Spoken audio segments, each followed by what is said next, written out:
Hello everyone. Good Good morning. afternoon. Good afternoon. Good Good afternoon. afternoon, madam. Good Good afternoon. afternoon. How are you? Ma'am काफी दिनों के बाद नजर आए आप। हाँ अचानक से आप एक्चुअली चले गए। नहीं अचानक से नहीं मिल रहे कुछ काम वाम था उस चक्कर में मेरे को मीटिंग्स वगैरह थी इस चक्कर में नहीं कर पाई थी मैं। और कैसे हैं आप लोग? मैम हम अच्छे हैं, आप बताइए। बाप रे, कैसा रहा आपका लास्ट 2 क्लासेस कैसी रही?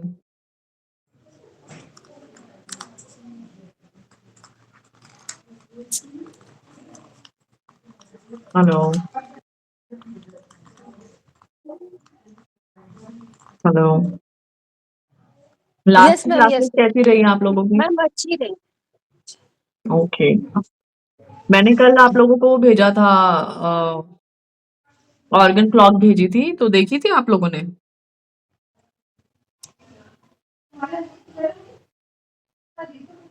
मैंने ग्रुप में सेंड करा था ऑर्गन क्लॉक।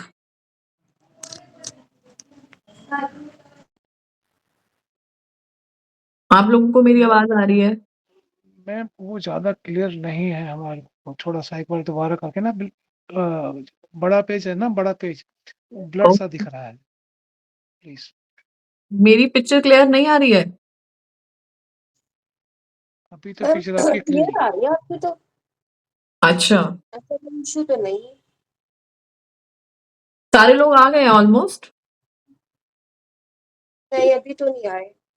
ओके, तो आप मैम लोगों ने मैम हाँ, प्लीज़ मैं चाहूँगा जो हमें इंस्ट्रूमेंट मिले हैं ना, जी, आप थोड़ा-सा ब्रीफ इंट्रोडक्शन उनसे करा देंगे तो कि कुछ हाँ, चीज़ें ऐसी हैं ना जो जो रिंग वाली एक रिंग है, एक ब्रश टाइप का है हाथ में लगाने वाला, और थोड़ा-सा इंट्रोड्यूस करा देंगे इन इंस्ट्रूमेंट से तो ज़्यादा बेहतर रहेगा मेरे हिसाब से। अच्छा तो आपने अच्छा वो आप मुझे दिखाएं जरा कौन-कौन सी किट में क्या-क्या चीजें मिली हैं आपको? मुझे बाकी सारे लोग नहीं दिख रहे हैं, अभी इसमें दिख रहे थे अब पता नहीं कहाँ चले गए। ओके, आप लोग कैमरा ऑन कर सकते हैं अपना? मैम मैं ना कैमरा आफ्टर 10 मिनट्स ऑन कर लूंगी, please. It's okay, it's okay. बाकी आप मुझे बताइए जरा क्या-क्या आपको मिले हैं instrument? Hello Sunil ji.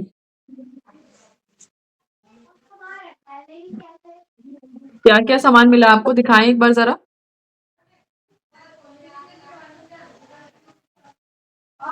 Okay, ये मैट है, एक्यूप्रेशर मैट जिसे कहते हैं, रिफ्लेक्सोलॉजी के लिए बेसिकली काम आता है ये।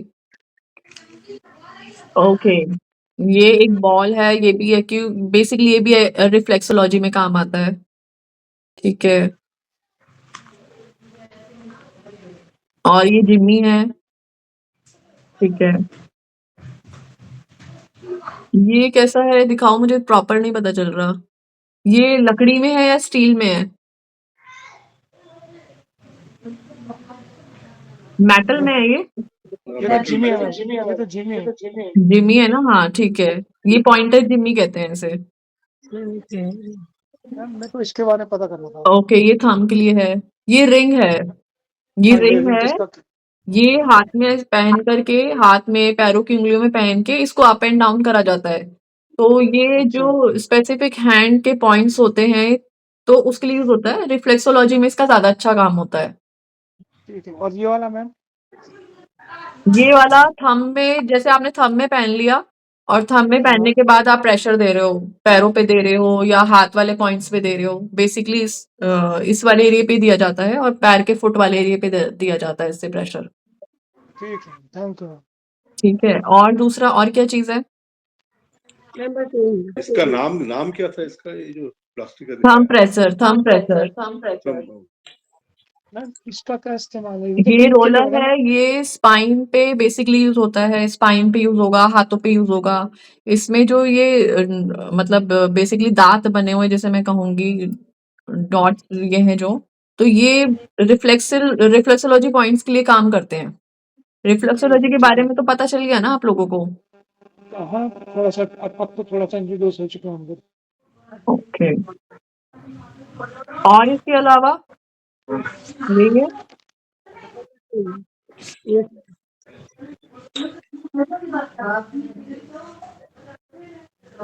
और तो इंस्ट्रूमेंट से रिलेटेड कुछ नहीं पूछना?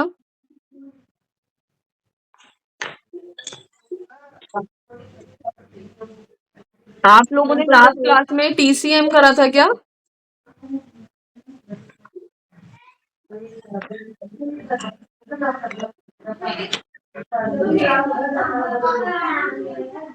Yes ma'am. टीसीएम करा था, ओके। अभी इंस्ट्रूमेंट के बारे में दोबारा किसी को कुछ पूछना है? टूल्स के बारे में?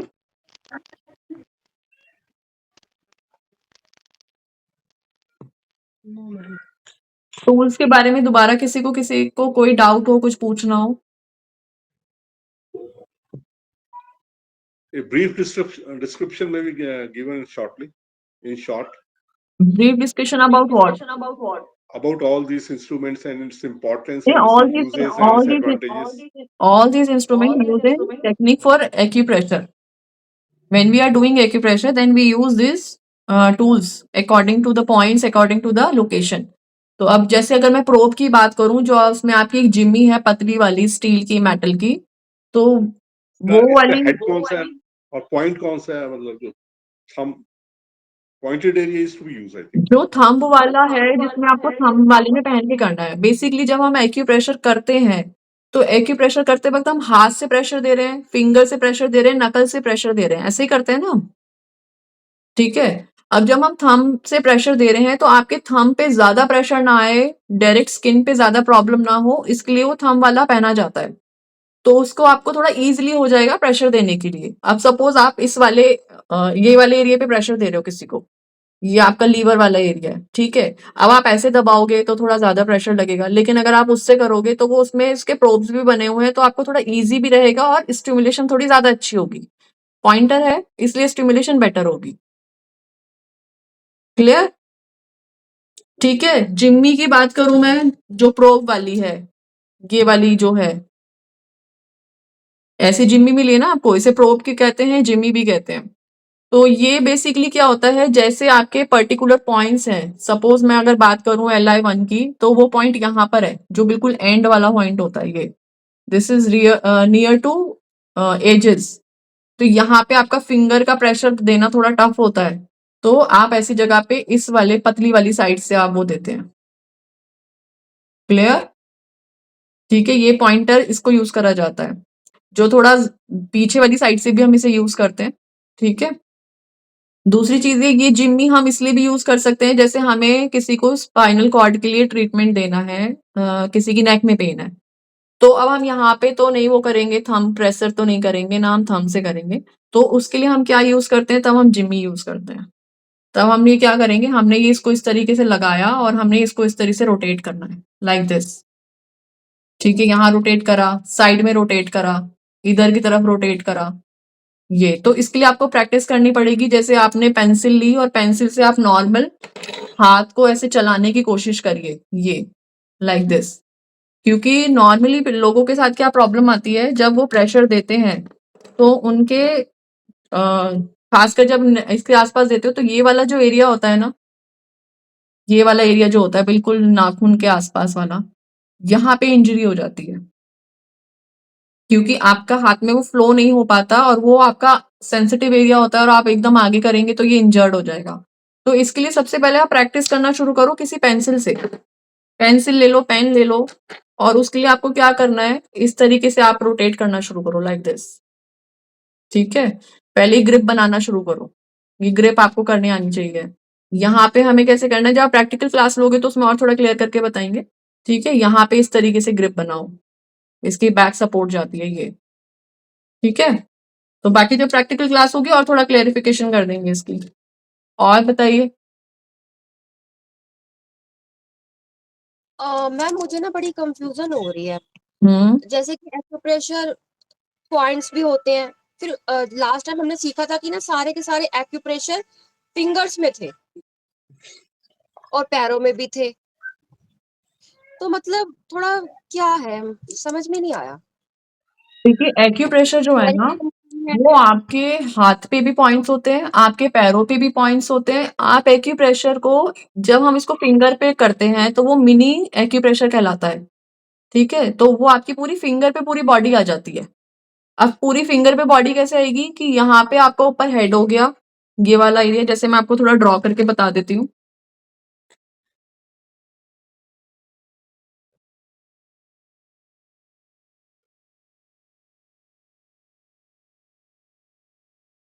इस पे थोड़ा पेन नहीं चल रहा मेरा। जैसे आपका ये वाला एरिया हो गया, ये आपका हेड हो गया, मतलब आपको बॉडी को पूरा एज इट इज डिवाइड करना है। ये इसके बाद आ गया आपका, जैसे आपने थंब के नीचे करा था, ये लंग्स आ गए थे, इस तरीके से इसमें लंग्स आ जाएंगे। फिर यहाँ पे साइड में हाथ आ जाएंगे, फिर उसके बाद ये बीच में पेट आ गया आपका, इंटेस्टाइन्स वगैरह आ गए, देन नीचे पैर आ गया। मतलब आपने एक ही पूरी फिंगर पे आपने पूरी बॉडी को डिफाइन कर दिया। This is called index acupressure, इसे इंडेक्स कहते हैं। अगर हम मिनी एक्यूप्रेशर की बात करें तो मिनी एक्यूप्रेशर में this is only one flange, इस फ्लेंज पे आप पूरी बॉडी को डिस्क्राइब करते हैं। ठीक है, it's all about the imagination. Ma'am जब आप किसी भी इमेजिन फिंगर करते हैं, डिस्क्राइब कर सकते हैं सॉरी, मैम किसी भी फिंगर पे डिस्क्राइब कर सकते हैं इंडेक्स पे ही? इंडेक्स फिंगर पे अगर आप चाहो तो इंडेक्स फिंगर पे भी डिस्क्राइब कर सकते हो। ठीक है, फिर आप अगर एक फ्लेंज पे चाहो तो इस फ्लेंज पे ही पूरी बॉडी डिस्क्राइब हो जाती है।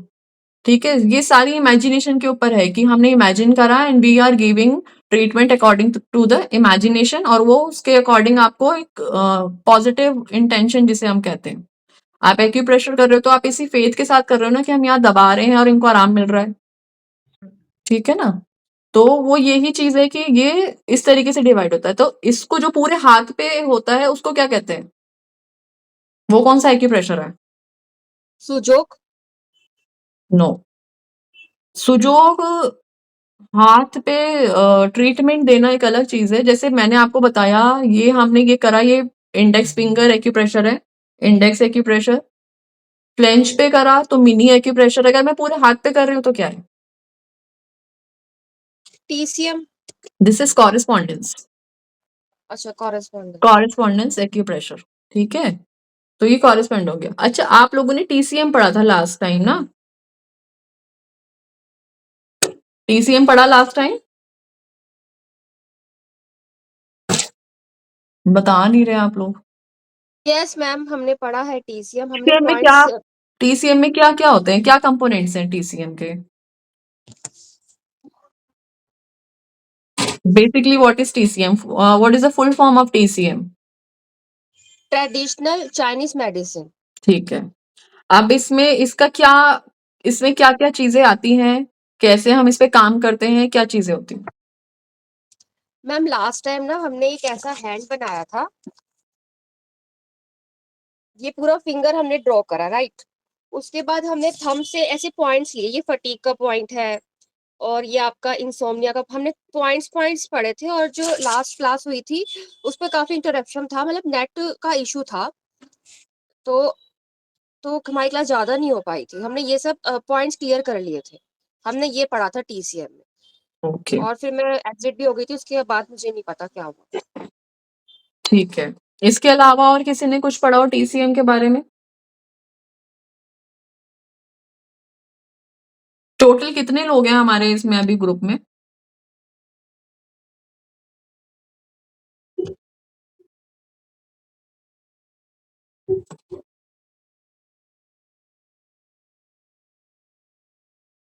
हेलो, आवाज आ रही है आप लोगों को मेरी? Ma'am 9 to 10। 9 to 10 है, ओके ओके। चलिए मैं आपको थोड़ा सा बताती हूँ टीसीएम के बारे में। ओके, तो डेफिनेशन इज कि ट्रेडिशनल चाइनीज मेडिसिन है। तो बेसिकली ये चाइनीज मेडिसिन है, तो इसका मतलब चाइना से ओरिजिनेट हुई है। चाइना ही इसका मेन ऑर्गेनाइज करने वाले जो हैं वो चाइनीज ही लोग हैं। तो इसमें हम करते क्या है, सबसे पहली चीज होती है कि हम इसमें वाइटल एनर्जीज के ऊपर काम कर रहे हैं।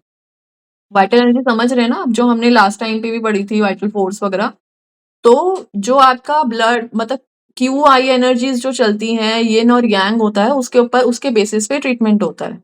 येन ऑर्गन, यांग ऑर्गन, ये सब समझ में आ गए थे ना? मैंने कल आप लोगों को एक ऑर्गन क्लॉक भेजी थी, उसके अंदर सारी चीजें थी, येन ऑर्गन में क्या आते हैं, यांग में क्या आते हैं और क्या क्या टाइमिंग्स हैं। क्लियर? इसमें और क्या-क्या आता है आप लिख लो, इसमें ट्रेडिशनल चाइनीज़ में क्या-क्या चीज़ें हैं, ये डेफिनेशन आपके आगे भी काम आएगी और इसमें क्या-क्या कंपोनेंट्स है, बेसिकली प्रिंसिपल क्या है इसके। तो ट्रेडिशनल चाइनीज़ मेडिसिन क्या है, ओल्ड सिस्टम ऑफ चाइना है, पहली चीज़। This is the old system of China for treatment. Focus on body to balance naturally. Focus on body to balance naturally. And they work on energy flow, QI. जो हमारी body का energy flow होता है ये उस पे काम करता है। एंड ओवरऑल वेलबींग, हमारी पूरी बॉडी की हेल्थ की जो इनका प्रोसीजर है वो ये होता है, ठीक है, उसको ठीक करने के लिए QI फ्लो के अकॉर्डिंग। अगर आपके ब्लड फ्लो मतलब कुछ एनर्जी में रेस्ट्रिक्शंस आती हैं, ऑब्स्ट्रक्शंस आती हैं, तो इसका मतलब है वहां आपको प्रॉब्लम जनरेट हो जाएगी according to the Chinese therapy, ठीक है। Then what they are use to treat them, इसको कैसे ट्रीट करेंगे ये, इसका क्या प्रोसीजर है ट्रीट करने का। तो फर्स्ट प्रोसीजर क्या है, एक्यूपंक्चर, ठीक है। फिर एक्यूप्रेशर, मॉक्सिबेशन के बारे में पता है किसी को? कुछ गरम करके लगा देते हैं।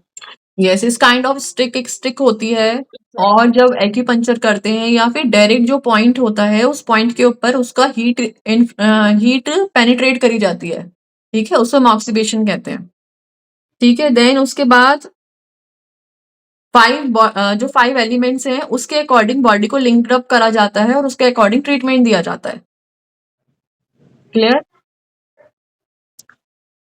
मतलब अगर आपकी बॉडी में ब्लोटिंग हो गई, सपोज पेट में ब्लोटिंग हो गई है, तो ब्लोटिंग हो गई है इट मीन्स व्हाट, कि कौन सी एनर्जी बढ़ गई है। ब्लोटिंग कब होगी, हीट हीट गर्मी बढ़ेगी तो ब्लोटिंग कैसे होगी, हीट बढ़ेगी तो एसिडिटी होगी, जलन होगी, है ना। वायु तत्व बढ़ गए, सॉरी, वायु एयर एलिमेंट बढ़ यस, गए। एयर बढ़ी है एंड ह्यूमिडिटी बढ़ी है। अगर कहीं पे किसी चीज में कोई लिक्विड एक्यूमुलेट हो जाता है तो आप देखोगे कि वो कैसा हो जाएगा, फूला फूला हो जाएगा ना, लूज हो जाएगा, ठीक है। और हवा भी भरी हुई है तो वो टाइट भी हो जाएगा। तो ह्यूमिडिटी एंड वो एयर भरी हुई है, इसकी वजह से ब्लोटिंग हुई है। तो इसको लिंक्ड अप करते हुए ट्रीटमेंट करेंगे, ठीक है। मेरिडियंस के बारे में मैंने आपको थोड़ा बहुत इंट्रोडक्शन दिया था लास्ट टाइम कि मेरिडियंस होती हैं उनके अकॉर्डिंग पॉइंट्स करे जाते हैं, तो आज मैं आपको थोड़ा सा मेरिडियंस दिखाऊंगी भी। उसके बाद रिफ्लेक्सोलॉजी में क्या होता है,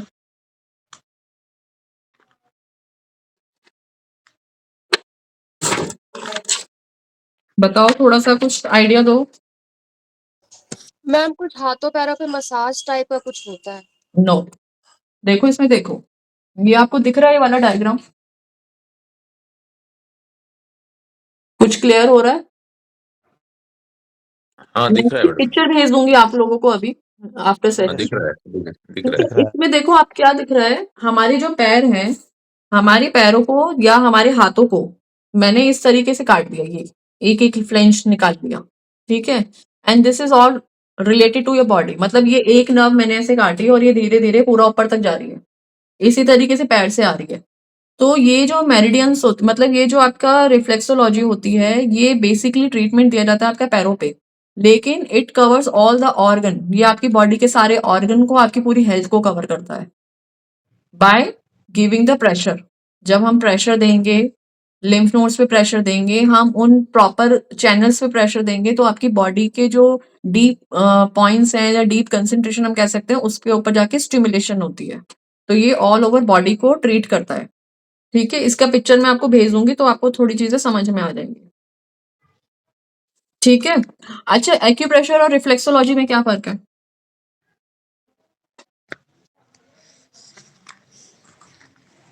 एक्यूप्रेशर में क्या क्या चीजें आती हैं, अगर हम ट्रीटमेंट दे रहे हैं तो क्या क्या चीजें एक्यूप्रेशर में आ रही हैं?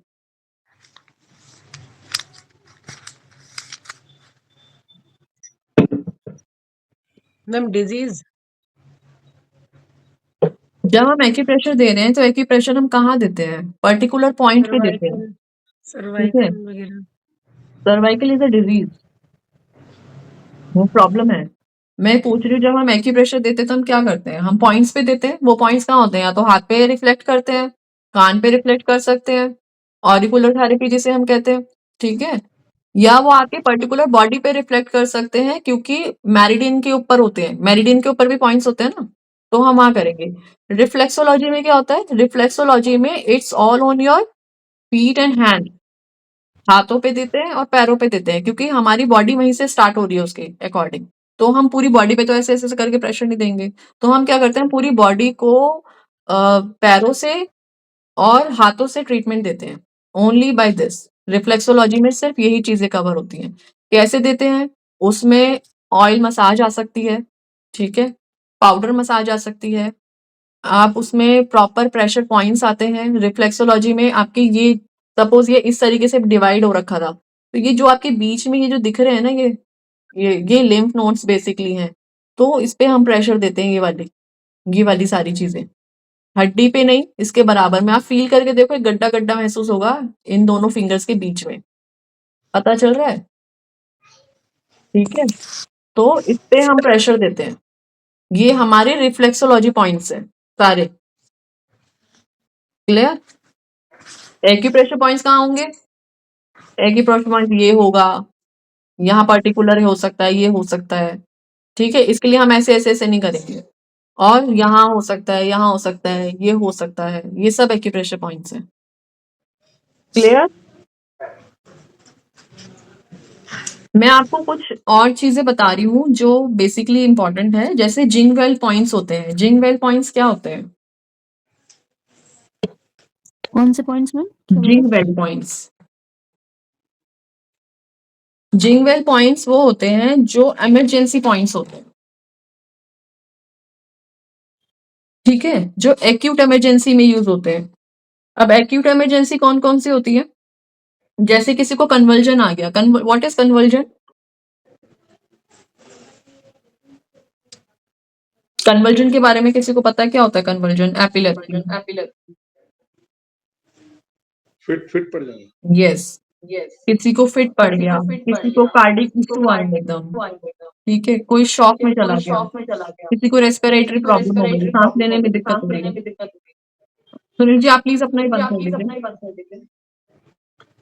ठीक है? तो उसमें हम क्या करते हैं कुछ इमरजेंसी एक्यूट पॉइंट्स होते हैं जो हम देते हैं। इसकी पिक्चर मैं आपको सेंड कर दूंगी, फिलहाल मैं आपको दिखा रही हूँ। जैसे ये हमारे ये वाले पॉइंट्स देखो आप, ये अपर लिम्ब के पॉइंट्स है जो हैंड पे शो हो रखे हैं। इसकी पिक्चर मैं आपको शेयर करूंगी तो आपको इजी हो जाएगा। जैसे इसमें हो गया आपका SI1 पॉइंट हो गया, ठीक है? SI1 लिख लो आप इमरजेंसी पॉइंट्स में। जिंगवेल emergency points SI1, TW1, LI1, ठीक है? इनके नाम भी होते हैं अलग-अलग, चाइनीज में नेम है इनके, जैसे शेंगयॉन हो गया, ग्वांझो हो गया, ये सब नाम होते हैं इनके, ठीक है? तो ये हो गए आपके अपर लिम्ब के। अपर लिम्ब मतलब ऊपर की तरफ के जो पॉइंट्स हैं। अब इसी तरीके से दूसरा जो है इसका एक ये वाला पॉइंट है जो बिल्कुल यहाँ होता है टिप पे, यहाँ पे P9 कहते हैं इसे, P9। So this is use for brain के लिए यूज करा जाता है। ये भी जिंगवेल पॉइंट है। और लोअर लिम्ब में जो आते हैं मतलब जो पैरों पे शो होते हैं, UB67, GB44, ST45, SP1, SP1 मतलब स्प्लीन, लीवर 1, ठीक है? ये सारे जो पॉइंट्स होते हैं ये आपके होते हैं लोअर लिम्ब में।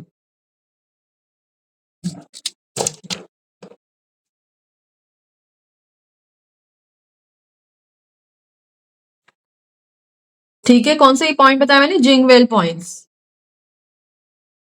Next is alarm points. Alarm points कौन से होते हैं? अलार्म पॉइंट्स होते हैं जो बेसिकली पेनफुल और टेंडर होते हैं। जब आप किसी पेशेंट को दबाओगे और उसको पर्टिकुलर एरिया पे पेन आए, ठीक है, इसका मतलब है वो आपके किसी ऑर्गन को रिलेट कर रहा है कि आपके इस जगह पे पेन आ रहा है, तो इसका मतलब ये आपके बॉडी में कोई प्रॉब्लम क्रिएट करने वाला है। वो आपको ये बताने में हेल्प करता है कि आपकी बॉडी में प्रॉब्लम हो सकती है। जैसे L1 लंग्स का पॉइंट है L1, ठीक है, अगर आप L1 जैसे मेरिडियन पे दबाते हैं, मैं दिखाती हूँ थोड़ा सा।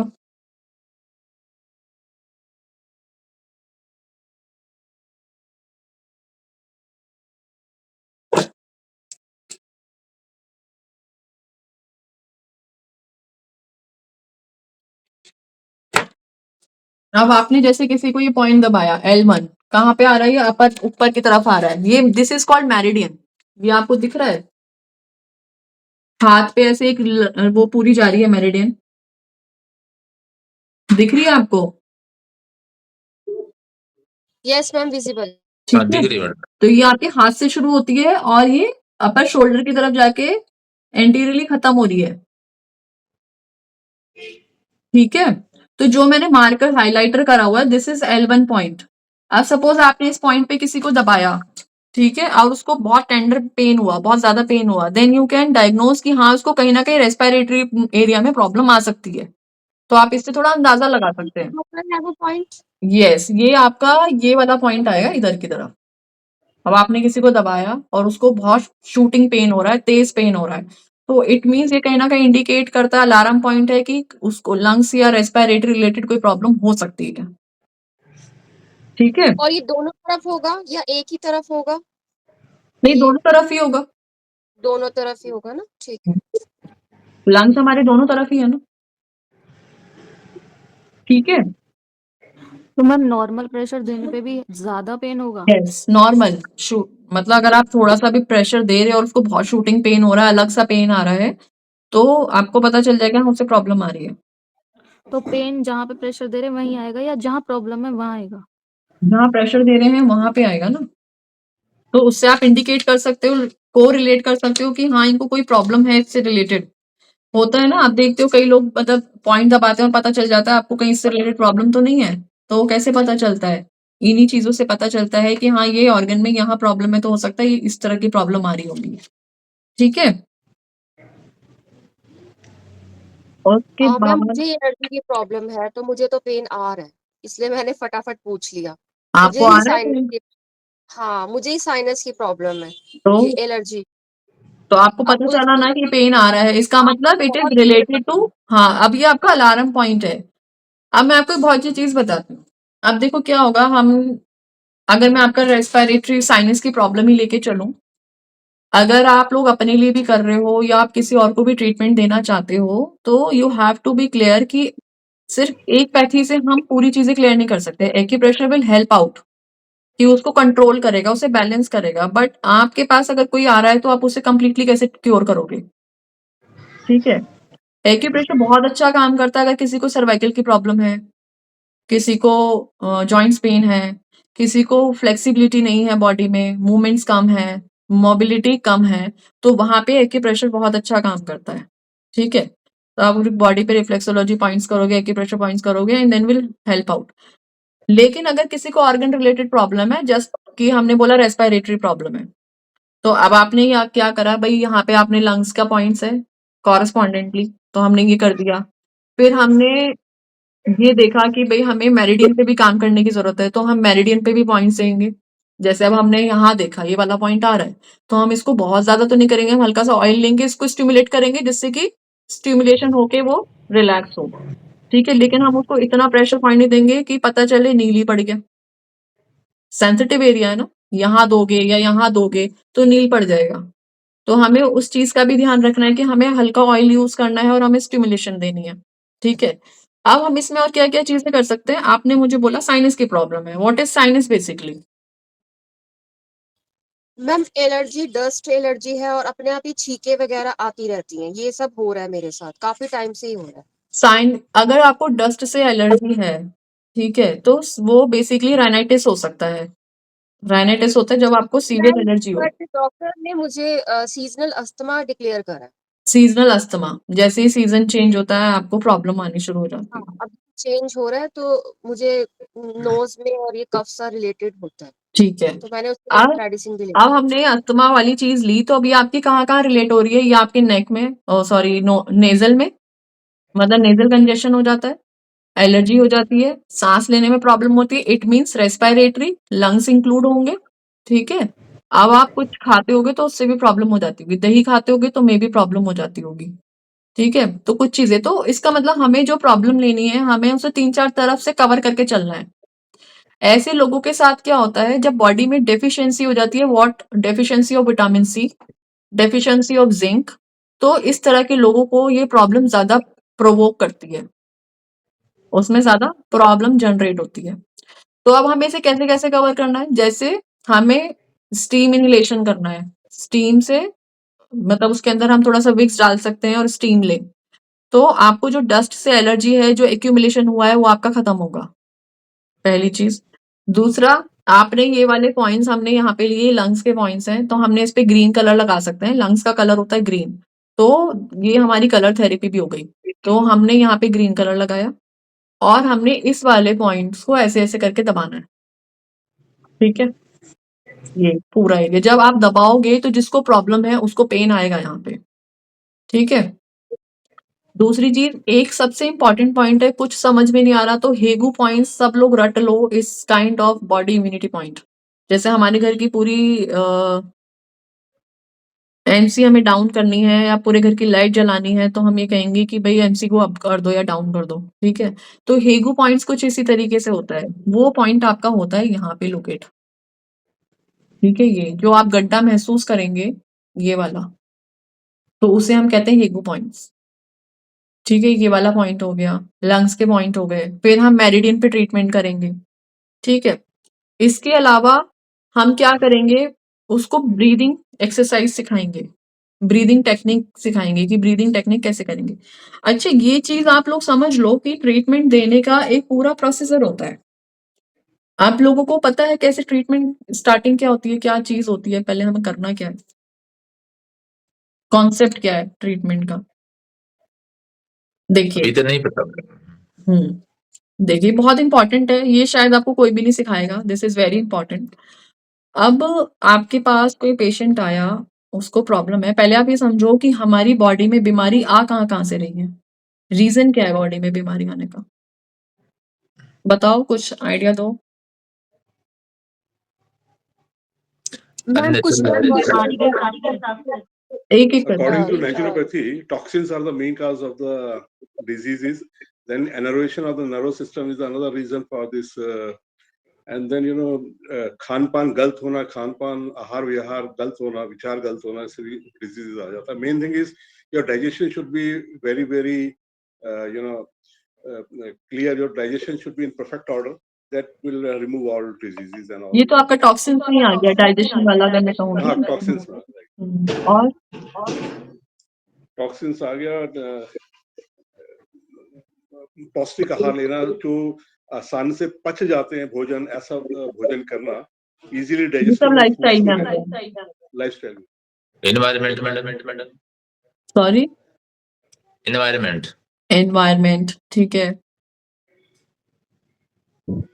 देखिए मैं आपको बताती हूँ, 4 मेन कॉज होते हैं। First is approach. अप्रोच क्या होती है, आपने कई लोगों को देखा होगा कि उनकी अप्रोच होती है कि आए हैं, खा पी के मरेंगे, जो होगा देखा जाएगा। सुने ऐसे लोगों के मुंह से, कुछ नहीं होता, जो होगा देख लेंगे, है ना, 4 दिन की जिंदगी मिली है। या कुछ लोग ऐसे भी मिलेंगे जो कहेंगे हम तो ट्रीटमेंट कर करके थक गए, कुछ नहीं होता किसी से भी। और कुछ लोग ऐसे भी मिलेंगे कि माय हेल्थ इज फर्स्ट, मैं पहले इसी पे फोकस करूंगा। ठीक है। So this is approach. Approach क्या होती है, जो आपका माइंडसेट होता है।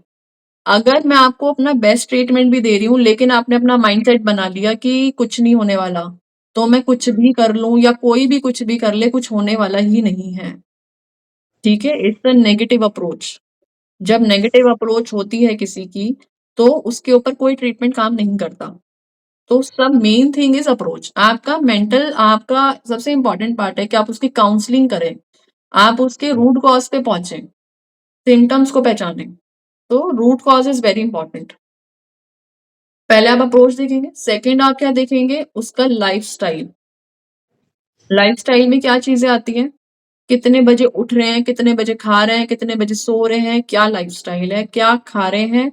नॉर्मली आपने देखा होगा, बहुत सारे लोगों के मुंह से सुना होगा, हम तो फ्रूट्स भी खाते हैं, हम तो सब कुछ खाते हैं, फिर भी हमारा पेट खराब रहता है। क्या वो सही टाइम पे खा रहे हैं, दिस इज इम्पोर्टेंट। अगर कई लोग, जो गर्मियों का पैटर्न चलता है, खाना खाने के बाद जनरली सब लोग आम खाते हैं, एम आई राइट? ठीक है, ऐसा Right, लगता है कि खाना खाने के बाद आम खाना है, क्या वो सही कॉम्बिनेशन है? नहीं वो मैडम, कॉम्बिनेशन गलत है। अब आपने आम खाया, उस ना तो आपको आम का ही फायदा हुआ, ना आपको खाने का ही फायदा हुआ। अब आप ये भी कह रहे हैं कि मैं फ्रूट्स भी खा रहा हूँ, मैं तो सब कुछ खा रहा हूँ, लेकिन लग नहीं रहा, लेकिन आपके टाइमिंग्स गलत है। So this is all coming to the lifestyle. जब आपकी अप्रोच, आपका लाइफस्टाइल डिस्टर्ब होगा, तो थर्ड वन इज आपका ब्लड सर्कुलेशन ऑटोमेटिकली डिस्टर्ब हो जाएगा। जो लोग देर से सोएंगे तो जल्दी उठेंगे नहीं, एक्सरसाइज कर नहीं पाएंगे, कंफ्यूजन रहेगी, स्ट्रेस रहेगा, तो ब्लड सर्कुलेशन ऑटोमेटिकली डिस्टर्ब हो गया। ब्लड सर्कुलेशन से क्या प्रॉब्लम आती है? BP high, BP low, this type of blood circulation. General क्या प्रॉब्लम आती है?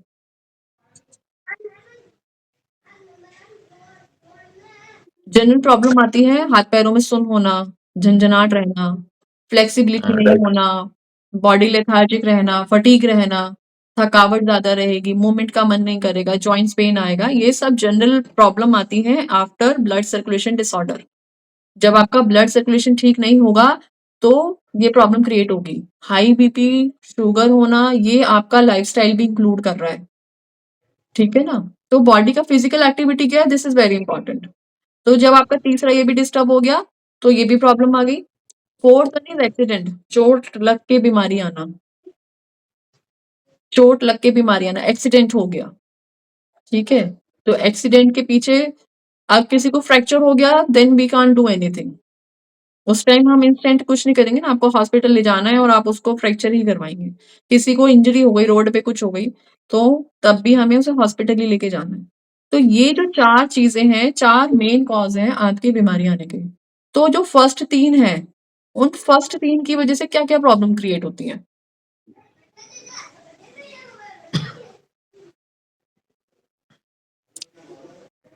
बताइए। पहले मैडम बताओ, एक एक्यूट प्रॉब्लम क्या होती है, क्रॉनिक प्रॉब्लम क्या होती है? डाइजेशन डिस्टर्ब हो जाएगा मैडम। डाइजेशन से रिलेटेड प्रॉब्लम आएगी, और न्यूरोलॉजिकल प्रॉब्लम आ जाएगी, जब माइंडसेट ही नेगेटिव है तो साइकेट्रिस्ट प्रॉब्लम भी आ सकती है। न्यूरोलॉजिकल प्रॉब्लम बहुत ज़्यादा काउंट नहीं कर सकते, क्योंकि न्यूरोलॉजिकल प्रॉब्लम कई बार हमके ब्रेन के केमिकल चेंज होने की वजह से भी आते हैं, ओके। ठीक है? पाइल्स वगैरह होता है। तीव्र रोग और जीर्ण रोग हो जाएंगे। तीव्र रोग जब लंबे समय चलेंगे तो फिर जीर्ण रोग में बदल जाएंगे। सॉरी? तीव्र रोग और जीर्ण रोग हो जाएंगे ना। समझी नहीं मैं आपकी बात। तीव्र रोग, एक्यूट और क्रॉनिक बता रहे हैं, Chronic. पहले क्रॉनिक हो Acute जाए। diseases and chronic diseases. Chronic disease हो जाएगी, ठीक है? क्रॉनिक डिजीज में क्या आ जाता है? Constipation, asthma, diabetes, BP, joints pain, rheumatoid arthritis, gout, ठीक है? ये सारी ऑलमोस्ट आपकी क्रॉनिक डिजीज में आ गई। जो भी बीमारी आपकी इस 72 घंटे से ऊपर है, फिर वो क्रॉनिक डिजीज में आ जाती है, ठीक है? स्पाइनल कॉर्ड की प्रॉब्लम, बैक पेन की प्रॉब्लम, ये सब चीजें क्लियर है? एक सेकंड,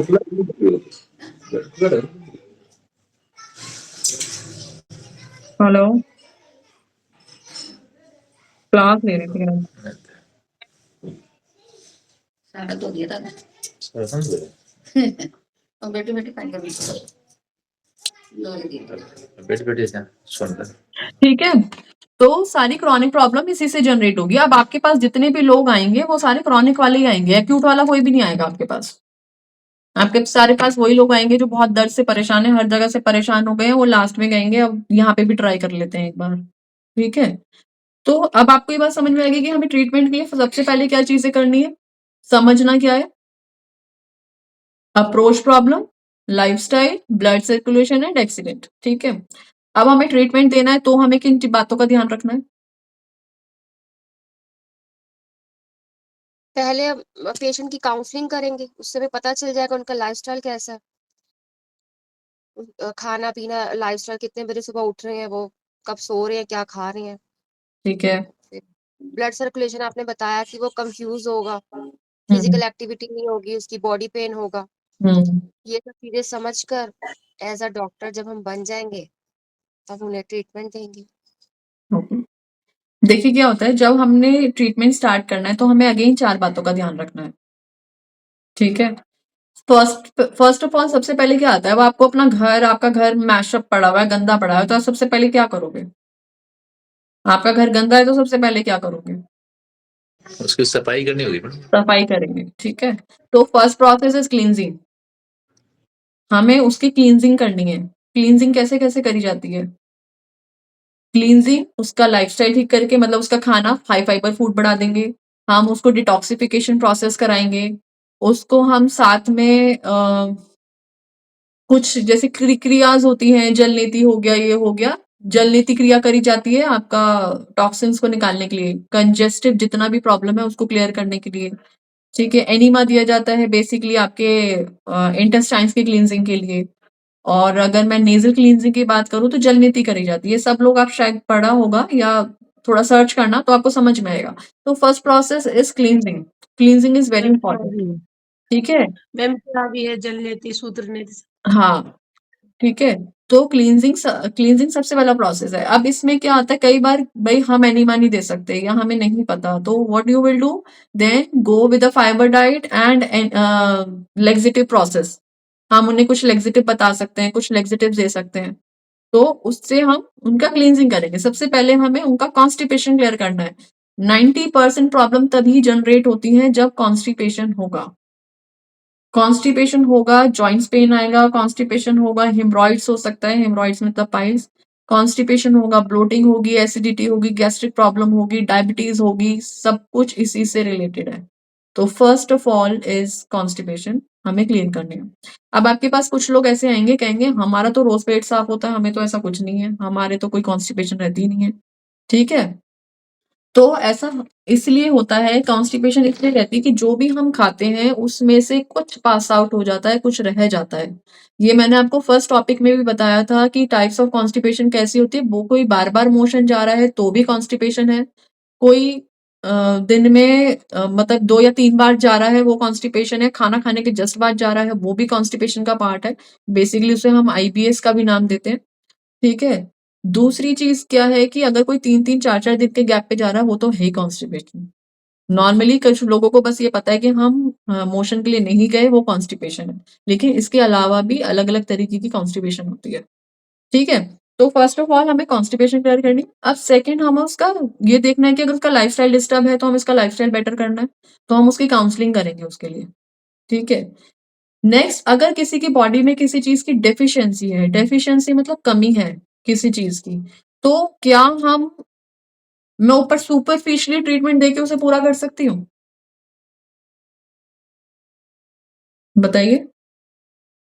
मेरी हाँ बॉडी में मैडम, जिंक की कमी हो गई, तो मैं जिंक को कैसे पूरा करूंगी? उसको डाइट प्लान देके। यस, या तो मैं उसे डाइट दूंगी या मैं उसे सप्लीमेंट दूंगी।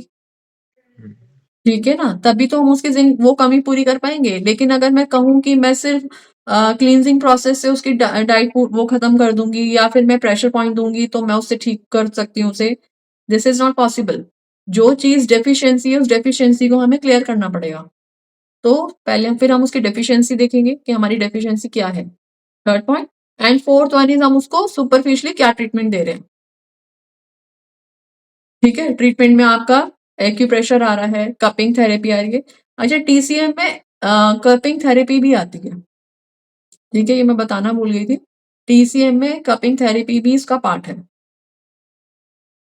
And cupping therapy is very important. जो लोग भी ये करते हैं टीसीएम मतलब चाइनीज की थेरेपी, तो मेन उसमें एक्यूपंक्चर, एक्यूप्रेशर और कपिंग थेरेपी आती है।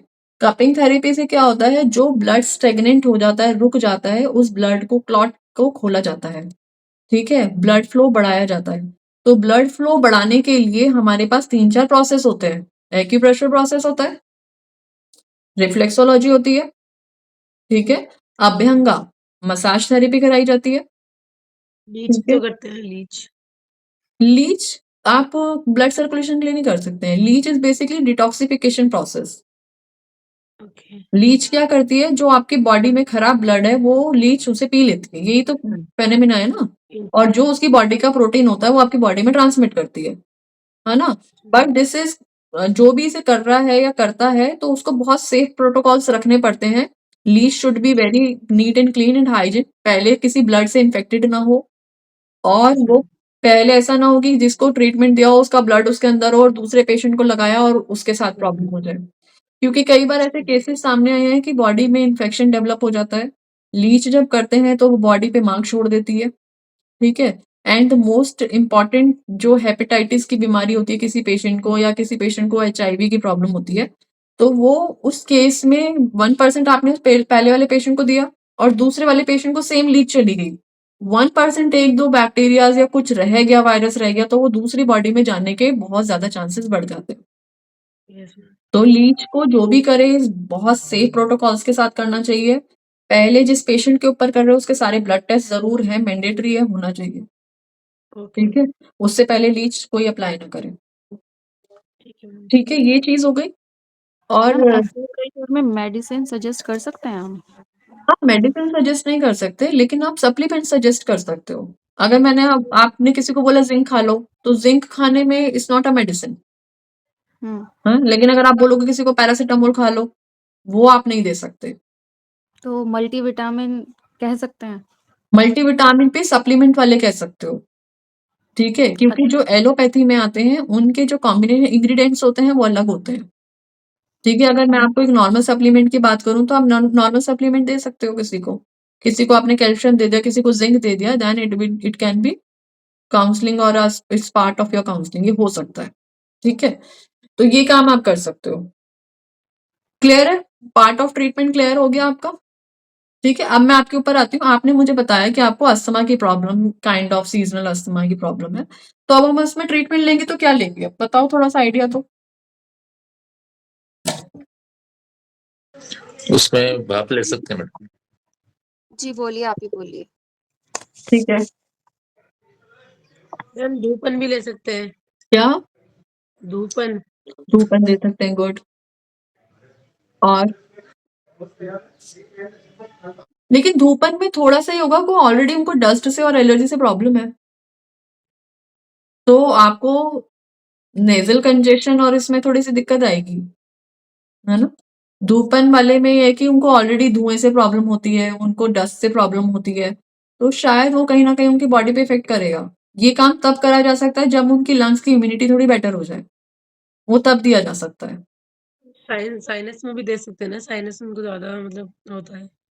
साइनस में कौन सी वाली कंडीशन में देते हैं, जब जुकाम ज्यादा जल्दी जल्दी रिपीटली होता है हाँ मतलब लॉन्ग टाइम तक है मतलब। है ना। But here we are talking about the seasonal asthma. Asthma is already related to the breathlessness ना, सांस नहीं आती है, दिक्कत होती है सांस लेने में। तो जब किसी को सांस लेने में दिक्कत है तो उसको धुएं से भी प्रॉब्लम होगी, क्लियर। प्राणायाम बता सकते हैं ना मैम? प्राणायाम कर सकते हैं, ठीक है। डीप ब्रीदिंग कर सकते हैं, अनुलोम विलोम कर सकते हैं, ठीक है, ये काम करेगा। एक्यूप्रेशर पॉइंट कर सकते हैं। एक्यूप्रेशर पॉइंट्स में मैंने आपको बताया दिस इज फॉर कॉरेस्पॉन्डेंस, यहाँ करेंगे, ठीक है। उसके बाद ये वाला पॉइंट बताया, यहाँ करेंगे। और ये हमारी लंग्स की मेरिडियन जा रही है, तो हम जब आप इसको, ये वाली मेरिडियन आपकी यहाँ से गई, ठीक है, ये गई इधर से। अब आप जहां जहां दबाओगे ना, कहीं कहीं पर्टिकुलर एरिया पे आपको पेन आएगा, टेंडरनेस होगी। आप करके देखना, जैसे आप यहाँ दबाओगे तो कोई एक पॉइंट ऐसा निकलेगा जहां ऐसा लगेगा सीवियर पेन है।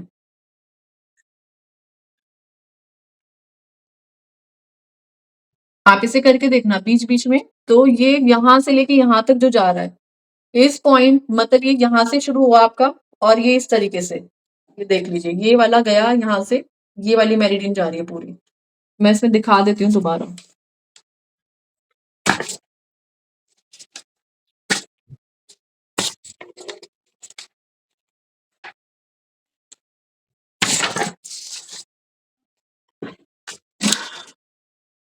एक सेकंड रुक।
ये देखो जैसे ये वाला आपके यहाँ से शुरू हुआ, दिख रहा है? अब आप अपने हाथ से शुरू करो इसमें और देखो जरा कहाँ-कहाँ पे बीच-बीच में कहीं-कहीं टेंडर पॉइंट आएगा आपको।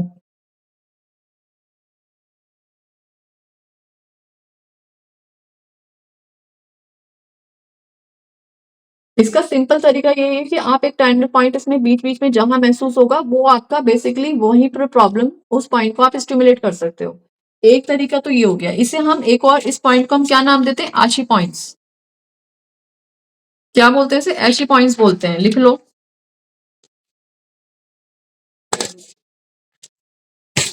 आशी पॉइंट्स वो होते हैं जो आपके लोकल पॉइंट्स होते हैं। मतलब आपको सपोज किसी की गर्दन में दर्द है या किसी को कोई पर्टिकुलर एरिया में पेन है, तो आप वहां आसपास उस एरिया को लगा के जब दबाएंगे तो वहां पे पेन आएगा, उसको हम आशी पॉइंट्स कहते हैं।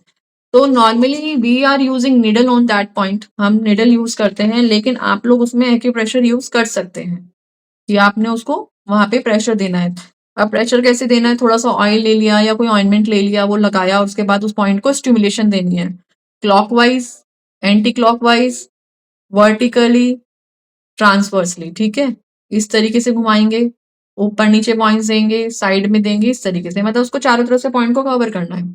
आप देखोगे जब आप किसी को वहां पे देखेंगे तो नोट्स बने होते हैं उन पेशेंट के, जिसको प्रॉब्लम होगी तो छोटे-छोटे नोट्स पता चलते हैं, फील होते हैं और वही नोट्स आपको पेन करते हैं। तो वहां पे आपको धीरे-धीरे स्टिमुलेशन देनी है, बहुत ज्यादा प्रेशर नहीं देना, वरना कई बार पेशेंट को चक्कर-वक्कर भी आ जाते हैं। तो इस चीज का ध्यान रखना है। क्लियर है? ठीक है। ब्लड सर्कुलेशन बढ़ाने के लिए और क्या ट्रीटमेंट दे सकते हैं? एक्यूप्रेशर दिया हमने, ठीक है। फिर कुछ हम मशीनें भी यूज करते हैं, जैसे कि हमने कुछ मशीनें आपने नॉर्मली देखी होगी। अभी आपने पैड देखा, ये जो आपके पास पैड मिला है वो हम यूज करते हैं, रिफ्लेक्सोलॉजी। तो वो भी आपकी बॉडी का ब्लड सर्कुलेशन इंप्रूव करने में बहुत हेल्प करता है, क्योंकि जब जो रिफ्लेक्स पॉइंट है, एक्यूप्रेशर पॉइंट है, वो दबेंगे तो वो उस पे प्रेशर डालता है, ठीक है। इसके अलावा कुछ ऐसी मशीनें आती हैं जो आपके पॉइंट्स भी दबाती है, प्लस वो ब्लड सर्कुलेशन को इंप्रूव भी करती है, मतलब सेंट्रीफ्यूगल फोर्स होता है उसके अंदर। मैं आपको इसलिए बता रही हूँ कि मुझे ऐसा लगता है कि अगर मेरे साथ आप कांटेक्ट में हो तो आपको नॉलेज डीप होनी चाहिए, कि अगर आपसे कल को कोई आके बात करे या पूछे, then you have to know about each and everything, कि हाँ ये चीजें होती हैं और हम ऐसे ऐसे कर सकते हैं, ठीक है ना। और किसी को कोई डाउट लग रहा है तो मुझे बताओ।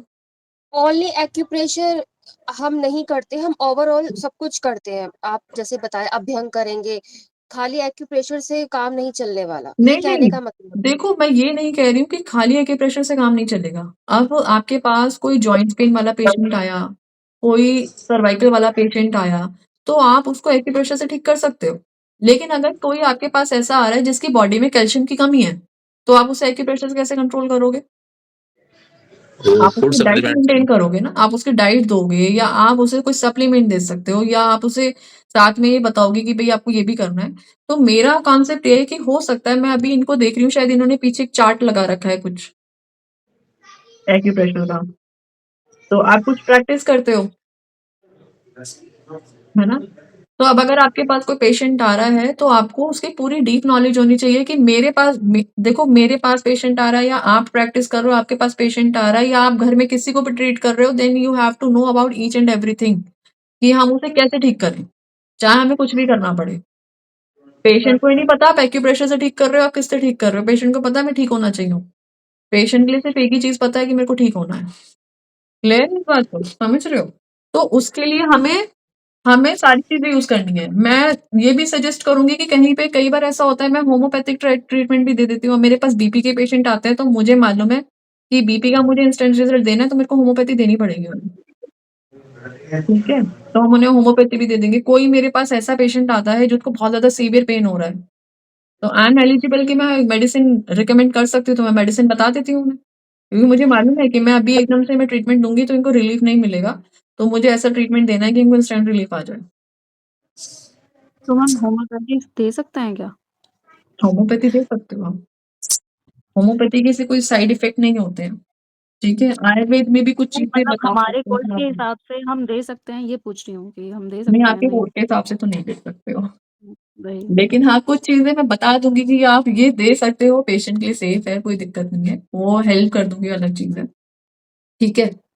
और बाकी एक्यूप्रेशर का जो मैंने आपको बताया वो चीज़ करनी है, ठीक है? अब मैं और मैम आपने एक वो जब ये वाला पॉइंट्स आप बता रहे थे, तो इसमें आपने बताया कि जहाँ पे पेन होगा, तो उस वाले पॉइंट को ही हमें दबाना है, उसी से स्टिमुलेट ठीक होगा। करना है, स्टिमुलेट करना है। वही उसी से सही वो होगा वो। उसे एशी पॉइंट्स कहते हैं। क्या कहते हैं? एशी पॉइंट्स कहते हैं, मतलब लोकलाइज्ड एरिया। जहाँ पे भी पेन आएगा उस एरिया पे हम सीधा ट्रीटमेंट देंगे। अब मेरे पास कोई सर्वाइकल का पेशेंट आ गया तो क्या करोगे आप? हाँ, पहले तो उसका पॉइंट ही देखना पड़ेगा कि उसको प्रॉब्लम किस जगह है, सर्वाइकल फिर कहाँ है? वहीं पे उसको सर्वाइकल हुँ, कहाँ होता है? ये वाला एरिया। ठीक है? तो आप उसके ये वाले ये सारे ट्रेपेजियस मसल इस पे चेक करोगे ना, ये वाले मसल चेक करते हैं। फिर आप उसकी मोबिलिटी चेक करोगे, उसकी मोबिलिटी कितनी है, फ्रोज़न शोल्डर तो नहीं है उसे, ठीक है? ये सब चीज़ें चेक करोगे ना। अब आपने उसे चेक करा, आपने उसके पॉइंट्स चेक करे, तो वो जो पॉइंट्स आपके वहाँ पे निकल के आ रहे हैं, उन पॉइंट्स को हम क्या नाम देंगे? दीज़ ऑल एशे आर पॉइंट्स। एशे पॉइंट्स, ठीक है? वो एशे पॉइंट्स हैं, मतलब आपने लोकलाइज़्ड पॉइंट जो देखे वो एशे पॉइंट्स हैं। अब आपको साथ में देना है एक्यूप्रेशर। अब हम इसके अलावा क्या करें पेशेंट को ठीक करने के लिए? तो हम उसे देंगे ये वाले पॉइंट्स जो मैंने आपको बताया इधर, ठीक है? ये नेक वाला एरिया है ना आपका? ये वाला। सारे लोगों ने याद कर लिया था वो कॉरेस्पॉन्डेंसली जो मैंने बताई थी चीज़ें? मैंने अभी रिवाइज़ नहीं कराया वो सब। एक-एक चीज़ या रटने तो से बेहतर है कि आप चीज़ों को समझें, है ना? रटोगे तो भूल जाओगे, चीज़ों को समझोगे तो ज़्यादा याद रहेंगी। तो आशी पॉइंट्स क्या है? आशी पॉइंट्स मैंने आपको बता दिया। अब किसी को नेक की प्रॉब्लम आ रही है, तो नेक की प्रॉब्लम के लिए यहाँ से यहाँ तक स्पाइन है, यहाँ से यहाँ तक स्पाइन है और फिर यहाँ से यहाँ तक स्पाइन है, यही है ना? ठीक है? अब आप क्या करेंगे, किसी को नेक में प्रॉब्लम है तो आप इस एरिया पे ट्रीटमेंट देंगे। ये वाले एरिया पे ट्रीटमेंट देंगे ना, इधर ट्रीटमेंट देंगे, साइड में ट्रीटमेंट देंगे, क्योंकि जब नेक में पेन आ रहा है तो पीछे ही नहीं आ रहा, साइड में भी आ रहा है। तो ये हमारा फेस है इधर फ्रंट पे, ये हमारी नेक है, तो फिर मैं खुद के साइड लिए में। ही करती हूँ क्योंकि जब आपने लास्ट टाइम बताया था मुझे ये सर्वाइकल प्रॉब्लम तो रिलीफ मिला इससे। मिला आपको रिलीफ? हुँ। तो ये वाले पॉइंट्स आपको करने हैं, इसको अप डाउन करना है, ये करना है।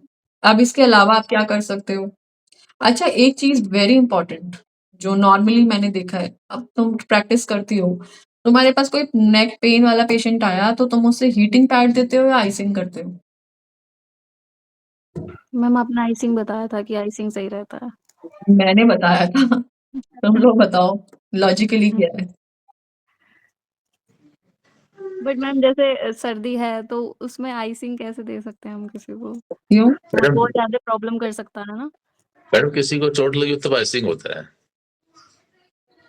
पेन भी नहीं होता? पेन में तो सिकाई होती है मैडम। नहीं। देखिए क्या होता है, जब पेन हो रहा है तो इसका मतलब बॉडी में इन्फ्लेमेशन है, अंदर इन्फ्लेमेशन है, ठीक है?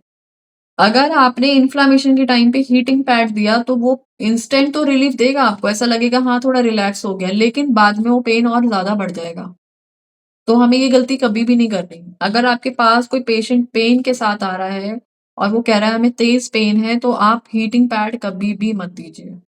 हमेशा उसको आइस करिए, डायरेक्ट आइस अप्लाई नहीं करनी है, कपड़ा रख कर के फिर देनी है। तो आप देखोगे उसको बहुत अच्छा रिलीफ मिलेगा। किसी को आपके पास अगर कोई ऐसा पेशेंट आ रहा है जिसको रात के टाइम शोल्डर पेन ज़रूर होता है, होते हैं ना ऐसे लोग कि हम रात को सोने जाते हैं तभी हमें शोल्डर पेन आता है, ठीक है? तो वो क्यों होता है ऐसा?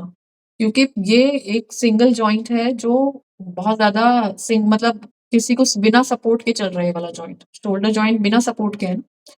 तो ये वाला सबसे ज़्यादा इन्फ्लेमेशन होने की चांसेस इसी पे होती है, मतलब टेंडोनाइटिस होगा तो सबसे ज़्यादा यही होगा। तो उस टाइम पे इस पे क्या होता है, अब ये मेरा जॉइंट है, सॉकेट जॉइंट है, ये मेरा शोल्डर है। अब ये बार-बार ऐसे मूव हो रहा है, तो इसके जो बीच में कार्टिलेज है या टेंडन्स है, वो क्या होते हैं, इन्फ्लाम्ड हो जाते हैं। इन्फ्लाम्ड होंगे और आपने इन्फ्लेमेशन के टाइम पे हीटिंग दे दी तो वो और ज़्यादा फैल जाएँगे। तो हमें क्या करना है ऐसी कंडीशन में, हमेशा आइसिंग करनी है, and then you see the result की आइसिंग देने के बाद वो अगले दिन कहेगा कि मुझे आराम मिला। ठीक है, तो कभी भी कोई पेशेंट अगर आपके साथ पेन के साथ आ रहा है, चाहे वो थोड़ा क्रॉनिक ही क्यों ना हो, तो पेन वाली कंडीशन में आप कभी भी हीटिंग पैड मत दो, सिर्फ और सिर्फ आइसिंग करें। ठीक है, अगर कोई पेशेंट कंप्लेंट लेकर आ रहा है मुझे दर्द भी और स्टिफनेस भी है, अकड़न भी महसूस हो रही है, then go with ice and heating. 3 minutes हमें जो करनी है वो हीटिंग करनी है, 1 मिनट जो हमें करना है वो कूल करना है, कोल्ड पैक करना है। ठीक है, repeat this process at least 4 to 5 times. 3 times तो एटलीस्ट करो, चाहो तो 4 टाइम रिपीट कर सकते हो। ठीक है, तो इससे क्या होगा, उसका इन्फ्लेमेशन कम होगा, एडिमा कम होगा, स्वेलिंग कम होगी और उसके बाद उसको पेन में रिलीफ मिलेगा, मोबिलिटी बढ़ेगी। अब कोई पेशेंट कंप्लेंट के साथ आ रहा है कि नहीं मुझे तो सिर्फ स्टिफनेस बहुत ज्यादा है, तो स्टिफनेस है मतलब हीटिंग पैड, अकड़न हो गई है ना, स्टिफ हो गए हैं जॉइंट। अब स्टिफनेस पे अगर आप वो करोगे कि आप उसको कोल्ड पैक दे रहे हो या आइसिंग कर रहे हो तो उसको प्रॉब्लम बढ़ेगी। ठीक है, तब वहां पे आपको उसे हीटिंग स्टिफनेस देनी है। होती है तो पेन तो होता ही है उस कंडीशन में भी क्या मोस्टली। अगर स्टिफनेस होती है किसी को तो उस कंडीशन में पेन तो मोस्टली होता ही है। वो, देखा लेकिन मैंने आपको क्या बताया, अगर आपके पास सिर्फ वो पेन की कंडीशन लेकर आ रहा है then go with ice pack. लेकिन अगर वो आपको कह रहा है मुझे स्टिफनेस भी है, तो स्टिफनेस के लिए फिर आप हीटिंग यूज करेंगे। पेन और एडिमा आपको दिख रहा है कि पेन भी है, स्वेलिंग भी दिख रही है और स्टिफनेस भी है, तो आप हीट एंड कोल्ड दोनों यूज करेंगे। ठीक है, तो ये साथ में यूज करना है। अब हमें एक्यूप्रेशर पॉइंट्स कैसे देने होंगे उस पे, अगेन हम ऐसे पॉइंट्स देखेंगे उसके लिए। ठीक है, आसपास वाले। लेकिन अगर किसी को स्वेलिंग है तो हम उस एरिया पे कभी भी डायरेक्ट प्रेशर नहीं देंगे, उस लोकलाइज्ड एरिया पे नहीं देंगे। फिर हम क्या करेंगे, हम मेरिडियन के थ्रू जाके ट्रीटमेंट देंगे, रिफ्लेक्सोलॉजी में ट्रीटमेंट देंगे। ठीक है, ये सारे जो पार्ट है ना, कैसे ट्रीटमेंट देंगे, प्रेशर पॉइंट कैसे करेंगे, ये सारा पॉइंट जो है आपका वो है प्रैक्टिकल नॉलेज का। क्योंकि यहाँ से मैं आपको बहुत अच्छे से एक्सप्लेन नहीं कर सकती, आप भी शायद इतना डिटेल में नहीं समझ पाएंगे, है ना। तो वो वाली चीज हमारा मेन है कि थ्योरी हमारी जितनी समझ में आ जाए वो करें, प्रैक्टिकल हम उस टाइम पे उस चीज को क्लियर कर सकते हैं। क्लियर है, तो जो मैं आपको आज मेरिडियन भेजूंगी, मैं आपको लंग्स, लार्ज इंटेस्टाइन्स और स्टमक की भेजूंगी। ठीक है, 3 मेरिडियन मैं आपको भेजूंगी, उसको थोड़ा गो थ्रू करो, समझो उस चीज को, फिर मैं आपको उसके बाद में अगली बार उसमें बताऊंगी। और बताइए, और कोई कुछ क्वेश्चन क्वेरी अभी तक जो मैंने करा उससे रिलेटेड कोई क्वेश्चन क्वेरी? मैम जैसे कभी कोई पेशेंट एकदम इंस्टेंट पेन लेके आता है कि उसे सीवियर पेन हो रहा है, तो मतलब कोई पॉइंट है ऐसा जिससे हम उसको रिलीफ दे सकते हैं या क्या कर सकते हैं, मतलब कुछ भी? हेगू पॉइंट्स इज इम्पोर्टेंट पॉइंट, मैंने बताया ये वाला पॉइंट, हेगू पॉइंट। हाँ। ठीक है, उसे हम इंस्टेंट तो वही देंगे कि हम उसे हेगू पॉइंट दें। ठीक है, अब हम्म, डिपेंड करता है वो कहाँ का पेन लेकर आ रहा है आपके पास। ठीक है ना, नी मान पेन, लीजिए हेडेक हेडेक है काफी। देखो हेडेक लेकर आ रहा है अगर आपके पास वो, तो सबसे पहले जो मैंने आपको बताया ऑसिपिटल वाले एरिया में, मैंने आपको बताया था लास्ट टाइम, सबसे पहले आप काम करेंगे कि कोई भी डाइक्लोफेनेक क्रीम जो आती है उसको लेके आप ये वाले एरिया पे, यहाँ फ्रंटल लोब पे, ठीक है, ये वाले 2 पॉइंट्स, ठीक है, पीछे ऑसिपिटल, ऑसिपिटल आपका ये वाला एरिया आ गया पूरा। ठीक है, उन वाले पॉइंट्स पे आप उनको वो देंगे, ऑइंटमेंट से थोड़ा स्टिमुलेशन देंगे। ठीक है, तो इंस्टेंट रिलीफ आपको वहां मिल जाएगा। पेशेंट को बहुत ज्यादा सीवियर हेडेक लग रहा है तो एक बार सबसे पहले बीपी जरूर चेक करें। कई बार ऐसा होता है कि अगर बीपी है तो उसकी वजह से भी पेन आता है। ठीक है, आइसिंग कर सकते हैं, हेड के पीछे अगर आप आइसिंग करेंगे, एकदम सर पे आइस रखेंगे, उनको बहुत रिलीफ मिलेगा। ठीक है, लेकिन ये सब करने से पहले उसका बीपी जरूर चेक कर लेना, बीपी इज इम्पोर्टेंट। अगर बीपी बढ़ा हुआ है तो बेटर है कि आप पहले, वो बीपी कंट्रोल होना चाहिए, पता चले आपके पास कोई आ रहा है चल के, उसका बीपी बढ़ गया, उसके सर में दर्द था और आपने कोई पॉइंट वॉइंट दबा दिया, प्रॉब्लम हो जाए। तो बीपी मशीन सबके पास होनी चाहिए, इट्स इम्पोर्टेंट।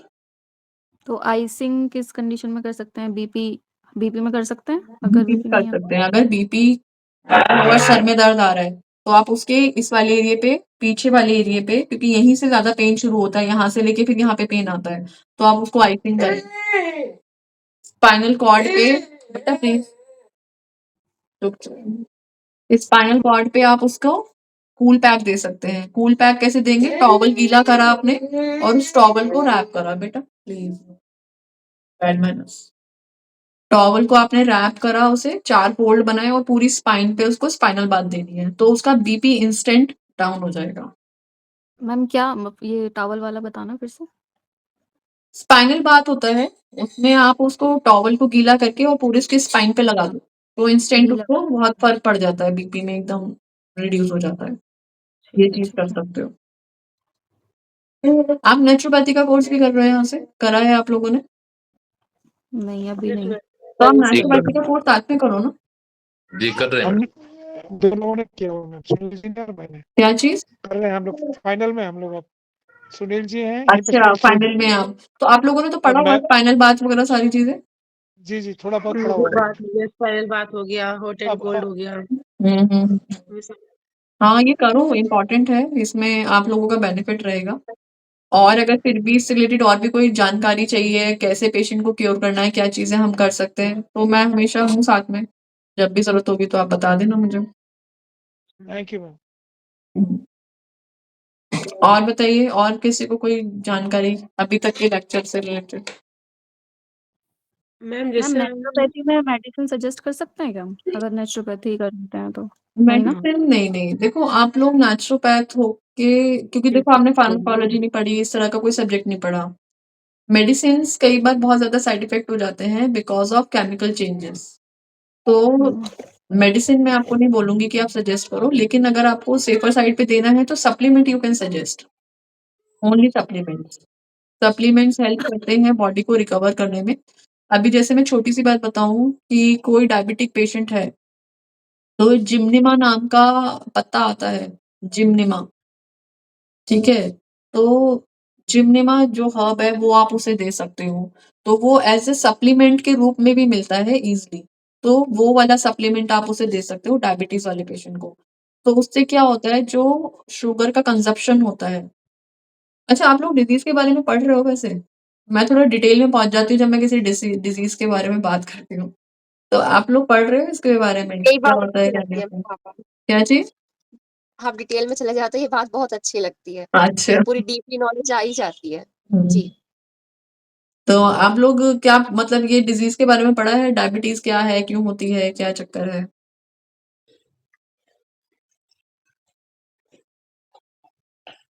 अब देखिए, जैसे डायबिटीज का मैं बात करूं तो डायबिटीज में क्या होता है, जो आपका टाइप 1 टाइप 2 होता है ना, एक इंसुलिन रेजिस्टेंस होता है और एक इंसुलिन नॉन रेजिस्टेंस होता है। तो उसमें क्या होता है, जो टाइप 1 है उसमें तो आपको इंसुलिन लेना ही पड़ेगा, मतलब पैनक्रियास काम ही नहीं कर रहा। दूसरे वाले में क्या है कि आपका पैनक्रियास काम कर रहा है, लेकिन वो प्रॉपर तरीके से काम नहीं कर रहा कि वो इंसुलिन उसको प्रॉपर बना पाए। इसलिए बॉडी को, जो बॉडी में ग्लूकोज का लेवल है वो ब्लड में जाके अब्जॉर्ब हो जाता है। यही रीजन होता है ना, शुगर बढ़ गई, यूरिन में शुगर आ गया, ग्लूकोज बढ़ गया, तो यही रीजन होता है। तो उस वाले में क्या करता है, जो जिम्नेमा नाम का हर्ब होता है वो इस चीज में काम करता है कि वो आपकी जो शुगर का जो ग्लूकोज का कंजप्शन है उसे डाउन कर देता है, ठीक है? तो इसलिए जिम्निमा दिया जाता है, जिम्निमा का सिर्फ इतना रोल है। तो जो कार्बोहाइड्रेट आप ले रहे हो, वो जो बहुत जल्दी आपकी ब्लड में शुगर आ रहा है, ग्लूकोज आ रहा है, वो उसको स्लो डाउन कर देता है। तो उससे आप प्रिवेंट कर सकते हो, कंट्रोल कर सकते हो चीजों को। तो इसी हिसाब से अगर हम शुगर के पॉइंट्स देखें तो वो क्या है, पैनक्रियास है। पैनक्रियास का मेन काम जो है पैनक्रियास है ना। तो पैनक्रियास को एक्टिवेट करने के लिए हमें क्या क्या करना पड़ेगा, दिमाग लगाओ थोड़ा सा। पहले बताओ, एक प्रेशर पॉइंट कहाँ बताया था पैनक्रियास का?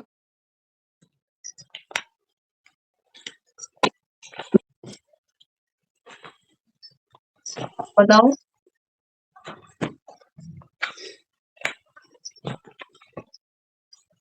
भूल गए? अभी जहाँ से हम लोग मिडिल फिंगर को जो दबाएंगे ना वापस मोड़ते हैं, तो मिडिल में आप हथेली के बीच में है मैम शायद। दिखाओ जरा हाथ पे लोकेट करके। ये पॉइंट है मैम निकाल से। यस, एग्जैक्टली, आपने सही बताया, ये यहाँ पर है। लंग्स हमारे यहाँ खत्म हुए, ये लंग्स खत्म हुए, यहाँ स्टमक आया और ये इसके आसपास जो आया ये पूरा पैनक्रियास का पॉइंट है, जी ठीक है? जी अब पैनक्रियास का कलर क्या होता है, येलो। तो हम क्या करेंगे, इसमें येलो कलर यहाँ पे लगा देंगे, और येलो कलर लगाने के बाद हम इस पॉइंट को हम स्टिमुलेट करेंगे। तो ये हमारा एक्यूप्रेशर का सबसे अच्छा पॉइंट है। ठीक है, अब इसके अलावा क्या करेंगे? और चीज़ें बताओ।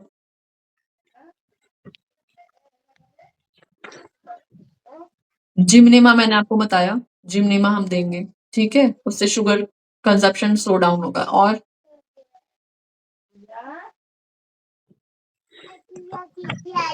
पैनक्रियाज़ का ऑर्गन एक्सरसाइज टाइम क्या होता है? तो मैम ये जिमनेमा हर्ब देना कैसे है? मतलब किस तरीके से देंगे इसको देंगे कैसे? मतलब क्या किस तरीके से लेना है? सप्लीमेंट रहेगी तो आप उसको सप्लीमेंट नॉर्मल तरीके से देंगे, जैसे खाते तो उसकी बॉडी का कंज़प्शन जो है, साथ में ज़िंक देंगे। ज़िंक क्या करेगा? बॉडी की इम्यूनिटी बढ़ाता है। तो उसको हम उसकी डाइट में ज़िंक बढ़ा देंगे, ज़िंक जैसी चीज़ें हम बढ़ाएँगे, ये सब चीज़ें करेंगे, ठीक है? अब आप मुझे ये बताओ कि हमें जो डायबिटीज़ वाला पेशेंट है, उसको लास्ट कितने बजे खाना खा लेना चाहिए? Before 7 o'clock। Before four 7 o'clock sunset खाते हैं, बहुत अच्छी बात है। जो नहीं खा पाते हैं, उसके फोर साथ करें। सनसेट में 7 बजे पहले फोर सनसेट वो तो अच्छी बात है ही कि भई इतने बजे खाना चाहिए। स्टमक का टाइम क्या है हमारा?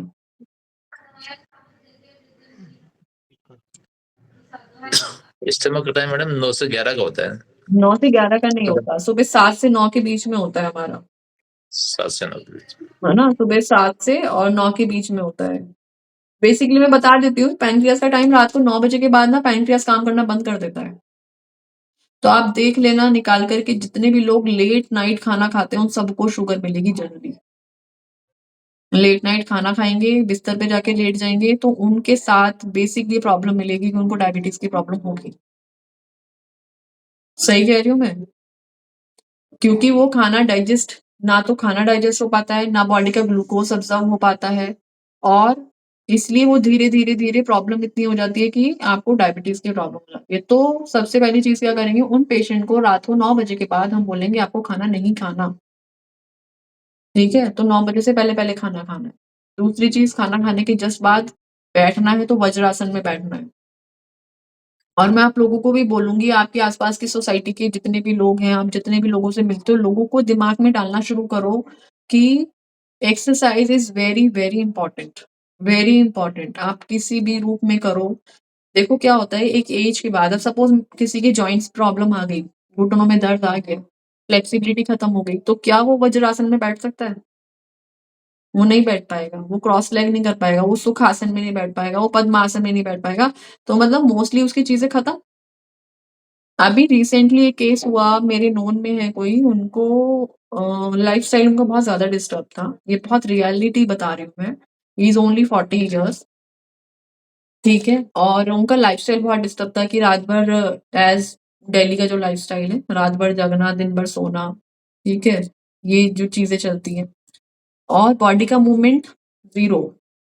उठ रहे हैं तो भी गाड़ी से जा रहे हैं, कुछ फिज़िकल एक्टिविटी नहीं, और स्मोक वगैरह करना, ठीक है? ये मैं आप लोगों को इसलिए बता रही हूँ कि आप लोग इस चीज़ को अवेयर करें। लोगों, अपनी फैमिली में, अपने आस-पड़ोस में बताएँ लोगों को, कैसी बीमारियाँ बनती हैं एकदम से, ठीक है? 40 इयर्स कोई बहुत ज़्यादा एज नहीं है। अब अगर किसी को, एक चीज़ और बताओ, अगर किसी के आर्टरीज़ में लिपिड्स इकट्ठा हो रहा है, उसको क्या कहते हैं? उसको क्या नाम देते हैं? अगर किसी की बॉडी कोलेस्ट्रॉल में, सॉरी? कोलेस्ट्रॉल कोलेस्ट्रॉल कोलेस्ट्रॉल कहते हैं, लेकिन उसका दूसरा नाम होता है एरिथ्रोस्क्लेरोसिस, ठीक है? तो वो लिपिड जब इकट्ठे हो जाता है, तो वो क्या करता है, प्लेग बना देता है। प्लेग बन गया, अब वो क्या करेगा, आपकी आर्टरीज़ को नैरो कर देगा। तो जो ब्लड सर्कुलेशन होना चाहिए था, वो ब्लड सर्कुलेशन प्रॉपर नहीं होगा, तो आर्टरीज़ को प्रेशर पहुँचेगा। बीपी में यही तो होता है ना, कि आपकी बॉडी को, आपके ब्लड को जो ब्लड प्रेशर चाहिए, वो प्लेग जम गया और उसकी वजह से हार्ड हो गई, उसकी वजह से वो प्रेशर पूरा नहीं ले पा रहा, तो वो ज़्यादा फ़ोर्सफुली उस पे काम करेगा। उसी की वजह से बीपी बढ़ता है। तो कंडीशन क्या है, अब पेशेंट को क्या प्रॉब्लम, कोई खास प्रॉब्लम नहीं, प्रॉब्लम इसलिए नहीं, जब वो चलेगा तो उसे पता चलेगा ना चेस्ट पेन हुआ है नहीं हुआ, एक्सरसाइज करेगा तो पता चलेगा चेस्ट पेन है नहीं है। लेकिन पेशेंट को डायबिटीज का डिसऑर्डर ऑलरेडी था, जिसके लिए उसने लाइफस्टाइल भी ठीक नहीं करा, ठीक है? उसने सोचा ऐसे कोई खास प्रॉब्लम तो हो नहीं रही, और ये चीजें इग्नोर करते करते विद इन 6 मंथ्स के अंदर 100% blockage, 100% blockage is too much, और वो भी मेन आर्टरी में। तो वो बाय लकली वो चीज़ थी कि वो इमरजेंसी में एकदम टाइम पे पहुँच गए, लेकिन ऐसी कंडीशन में फिर 2 वाल्व डालने पड़े, 2 सॉरी स्टेंट डालने पड़े, ठीक है? तो ये हर किसी को चांस नहीं मिलता, उसको मिल गया, लेकिन आगे तक के लिए लाइफ में बहुत प्रिकॉशन हो गई। तो मैं इस चीज़ को इसलिए बता रही हूँ कि फिज़िकल अब वो चाह के क्या रनिंग कर सकता है? क्या वो जिम कर सकता है? वो कुछ नहीं कर सकता ना, उसको बहुत लिमिटेड लाइफ़स्टाइल हो गई। अब उसको खाने के लिए 10 बार सोचना पड़ेगा मैं ये खाऊँ ना खाऊँ, हैं? मैं एक्सरसाइज़ करूँ ना करूँ, मैं बहुत ज़्यादा एफर्ट्स लूँ ना लूँ। But when you have a time, जब आपके पास टाइम है तो आप उस चीज़ को करो। जब आप भागते हो, आप रनिंग करते हो, आप एक्सरसाइज़ करते हो तो आपका ब्लड सर्कुलेशन इम्प्रूव होता है। उसको इम्प्रूव करने से आपकी कोलेटरल वेन्स बनती हैं। अगर 1% कहीं ब्लॉकेज हो भी रहा है तो वो डाइल्यूट होना शुरू हो जाता है। तो इट्स इम्पोर्टेंट कि physical activity is very important. सबको सजेस्ट करो आधा घंटे ही सही लेकिन करें। और ये अपनी सराउंडिंग्स में जितना आप लोग अवेयर करोगे उतना अच्छा है। सबके लिए अच्छा है, सोसाइटी के लिए अच्छा है। सिर्फ पैसा कमाने के लिए हम लोग काम नहीं कर रहे ना, और पैसा तो कम जाएगा अगर आप अच्छा काम करोगे तो। तो हमें मेन काम ये करना है कि हमारे जो साथ में लोग हैं, हमें उनको अवेयर करना है about the health, about how to live a healthy lifestyle, कैसे जी सकते हैं। ऑटोमेटिकली हम एक्यूप्रेशर कर रहे हैं, हम नेचुरोपैथी कर रहे हैं, हम नेचर से रिलेटेड चीज़ें कर रहे हैं।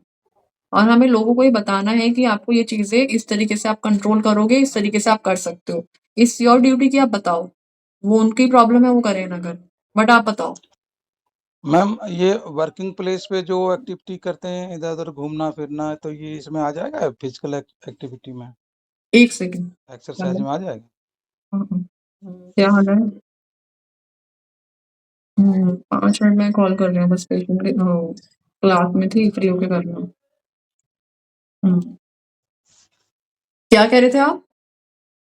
मेरा क्वेश्चन ये है, जैसे मान लीजिएगा वर्किंग प्लेस में है, मैं एक बेसिकली लेक्चरर हूँ, तो क्लासेस में घूमना, ऊपर-नीचे जाना, सीढ़ियों पे चलना और ग्राउंड में घूमना, ये फिजिकल एक्टिविटी में आ जाएगा? मतलब फिजिकल नेचुरोपैथी के एक्टिविटी हिसाब में से? आता है, लेकिन जब आप ये काम कर रहे हैं तो आप उस टाइम पे आप एक्सरसाइज के रूप में नहीं कर रहे ना।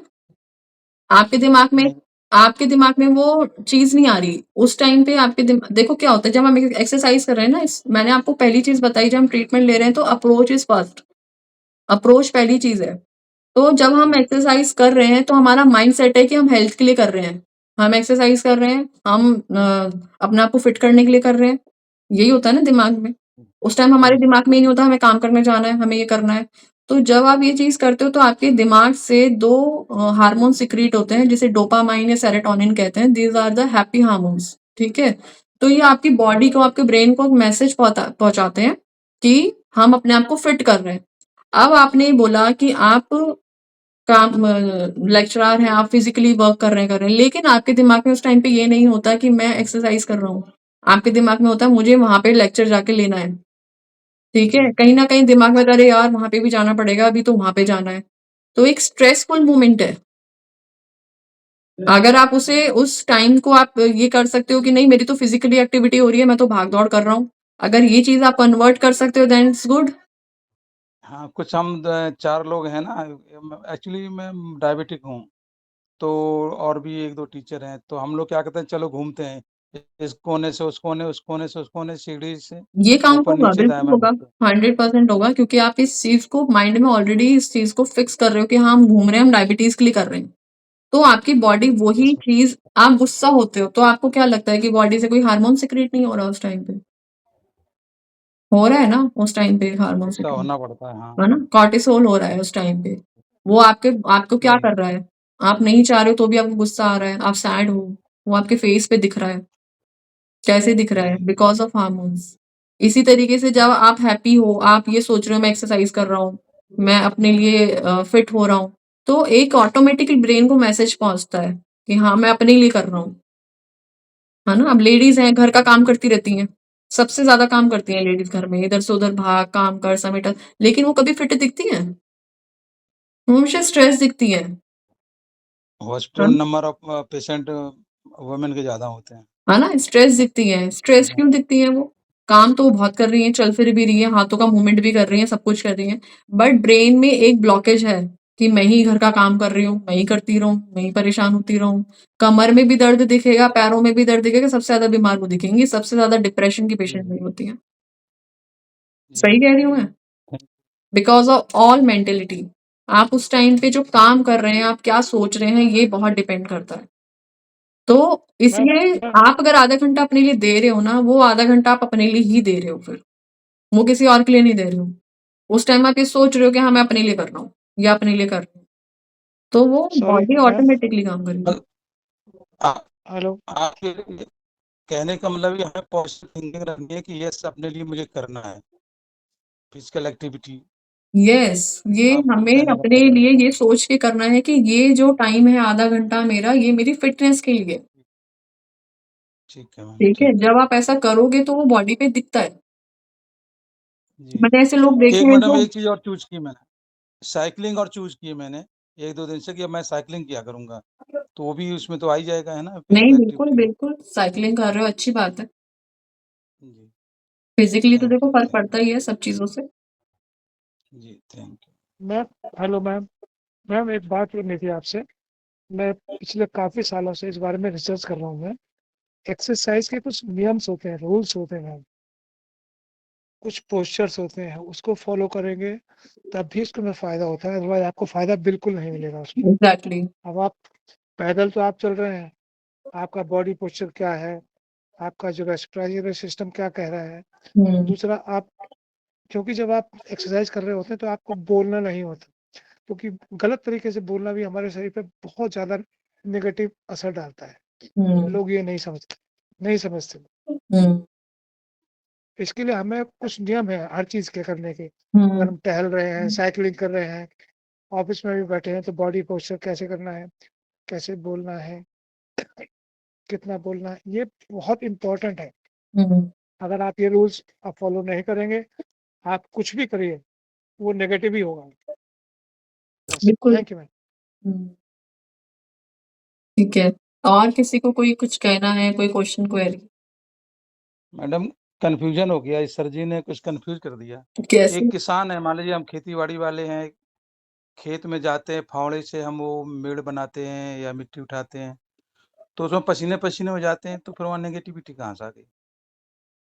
सर बात मैं से थोड़ा कंफ्यूज क्लियर हो कर दूँ इनको। नहीं, मैम नहीं, सॉरी, नहीं, मैं नहीं, थोड़ा नहीं, नहीं, क्लियर कर आप दूँ इनको। सुनिए, वो एक्सरसाइज़ की बात कर रहे थे। आप समझ रहे हो आप इस चीज़ को? आप गलत को रिलेट कर रहे हो इस चीज़ को। वो एक्सरसाइज़ की बात कर रहे थे कि जब हम एक्सरसाइज़ कर रहे हैं, अब सपोज़ कोई वॉक कर रहा है और वॉक करते हुए उसके कंधे झुके हुए हैं, बैंड करके चल रहा है, काइफोसिस कर्व डेवलप हो रहा है, तो वो क्या करेगा? वो बॉडी को नुकसान ज़्यादा पहुँचाएगा इंस्टेड ऑफ फ़ायदा पहुँचाने अच्छा, के। वो जिम वाली मैम एक्सरसाइज इस टाइप की रनिंग बता का रहे भी हैं? तरीका होता है, रनिंग करने का भी तरीका होता है। हाँ, बॉडी पोस्चर इम्पोर्टेंट होता है। नहीं, मेरा कन्फ्यूजन ये है कि बॉडी को जैसे अब ग्रामीण क्षेत्र में कहते हैं ना कि बॉडी हिलनी-डुलनी चाहिए, और ये फावड़ेबाज़ी की तो मिट्टी उठाई या कुछ सामान ढोया, बोरे ढो दिए, किसानी में बहुत कुछ होता है। तो वो हुँ। उससे क्या होता है, शरीर पूरा हलचल में रहता है, तो मैं समझता हूँ गाँव में डायबिटिक कम ही मिलते हैं, क्योंकि वो उनके शरीर में हलचल रहती है। तो इस टाइप की हलचल, इस टाइप का काम, तो ये फिजिकल एक्टिविटी में तो मतलब होना ही चाहिए, जहाँ तक मेरा मानना है। हाँ, होना चाहिए लेकिन आजकल का जो लाइफ़स्टाइल है हर कोई खेती नहीं कर रहा। हर कोई तो ये काम नहीं कर रहा। ठीक है? अब आपने खुद ही कहा कि जो लोग गाँव में इस तरह का काम कर रहे हैं, वो डायबिटीज़ के पेशेंट नहीं मिलेंगे, वेरी ट्रू, वो डायबिटिक पेशेंट नहीं होंगे, लेकिन वो कौन-से पेशेंट होते हैं? मैंने गाँवों में भी कैंप लगाए हैं। तो इस तरह के जो पेशेंट होंगे ना, वो आपको मिलेंगे या तो उनको इंटेस्टाइन्स में प्रॉब्लम होगी, सबसे ज़्यादा, ये ठीक है? जी, जी। या अस्थमा के उनको प्रॉब्लम, अस्थमा के कैसे? अस्थमा की प्रॉब्लम रहती है ऐसे लोगों में। अस्थमा प्रॉब्लम होगी, स्किन एलर्जी बहुत होगी उनको, स्किन की प्रॉब्लम बहुत होती है, ठीक है? दूसरी उनको प्रॉब्लम क्या होगी, स्पाइनल कॉर्ड की प्रॉब्लम बहुत होती है। उन लोगों के साथ आपको ये प्रॉब्लम मिलेगी, ठीक है? अब मैं बहुत कॉमन बात कर रही हूँ, ये सब लेडीज़ को रिलेट कर सकती हैं, आप भी कर सकते हैं, कि जो घर में काम करने आती हैं आंटियाँ हमारे, क्या उनमें से कोई शुगर पेशेंट आपको मिलता है? उसमें से कोई भी एक बता दो मुझे। नहीं होता। एक आध को छोड़ के। नहीं होता। नहीं होता ना, बिकॉज़ जितना वो खाना खाते हैं, उससे ज़्यादा वो काम करके अपनी बॉडी में अब्ज़ॉर्ब कर लेते हैं। इस बात से आप समझ लो कि ये जो प्रॉब्लम है हाइपरटेंशन या फिर आपका डायबिटीज, ये सब की सब प्रॉब्लम जो होती है आपकी मेटाबॉलिक डिसऑर्डर है। मेटाबॉलिक डिसऑर्डर क्या होते हैं? जब आपका मेटाबॉलिज्म खराब हो जाता है, उसे कहते हैं मेटाबॉलिक डिसऑर्डर। तो ये प्रॉब्लम उनके साथ, इन हम सब लोगों के साथ मिलेगी जिनका फिजिकल वर्क कम है, मेंटल लेवल ज्यादा है, मेंटल वर्क ज्यादा है। ठीक है, तो स्ट्रेस लेवल बढ़ेगा, स्ट्रेस लेवल मैम बढ़ेगा, फिजिकल एक कुछ है नहीं। मैडम ये खाने की एक बार और जरा एक बार क्लियर कर दीजिए, कब कब खाना चाहिए? इसको एक बार क्लियर कर दें ताकि मैं उसको बिल्कुल 100% फॉलो करूं। पैंक्रियाज वाली मतलब बात क्या क्या मुझे बड़ी खाना अच्छी चाहिए? लगी। जैसे कि मॉर्निंग में ये नाश्ता और दोपहर का और रात का, जैसे आपने बताया आपको 7 क्या डायबिटीज है? डायबिटिक हो गया हूँ मैडम, लाइफस्टाइल दिल्ली में तो पता ही है आपको कैसी है, तो मैं डायबिटिक हूँ कहाँ के एक्चुअली। रहने वाले हैं आप? इटावा यूपी का हूँ, मोहन गार्डन उत्तम नगर में रहता हूँ, ओके, नवाब नजफगढ़ में। इसके अलावा क्या जी प्रॉब्लम है आपको?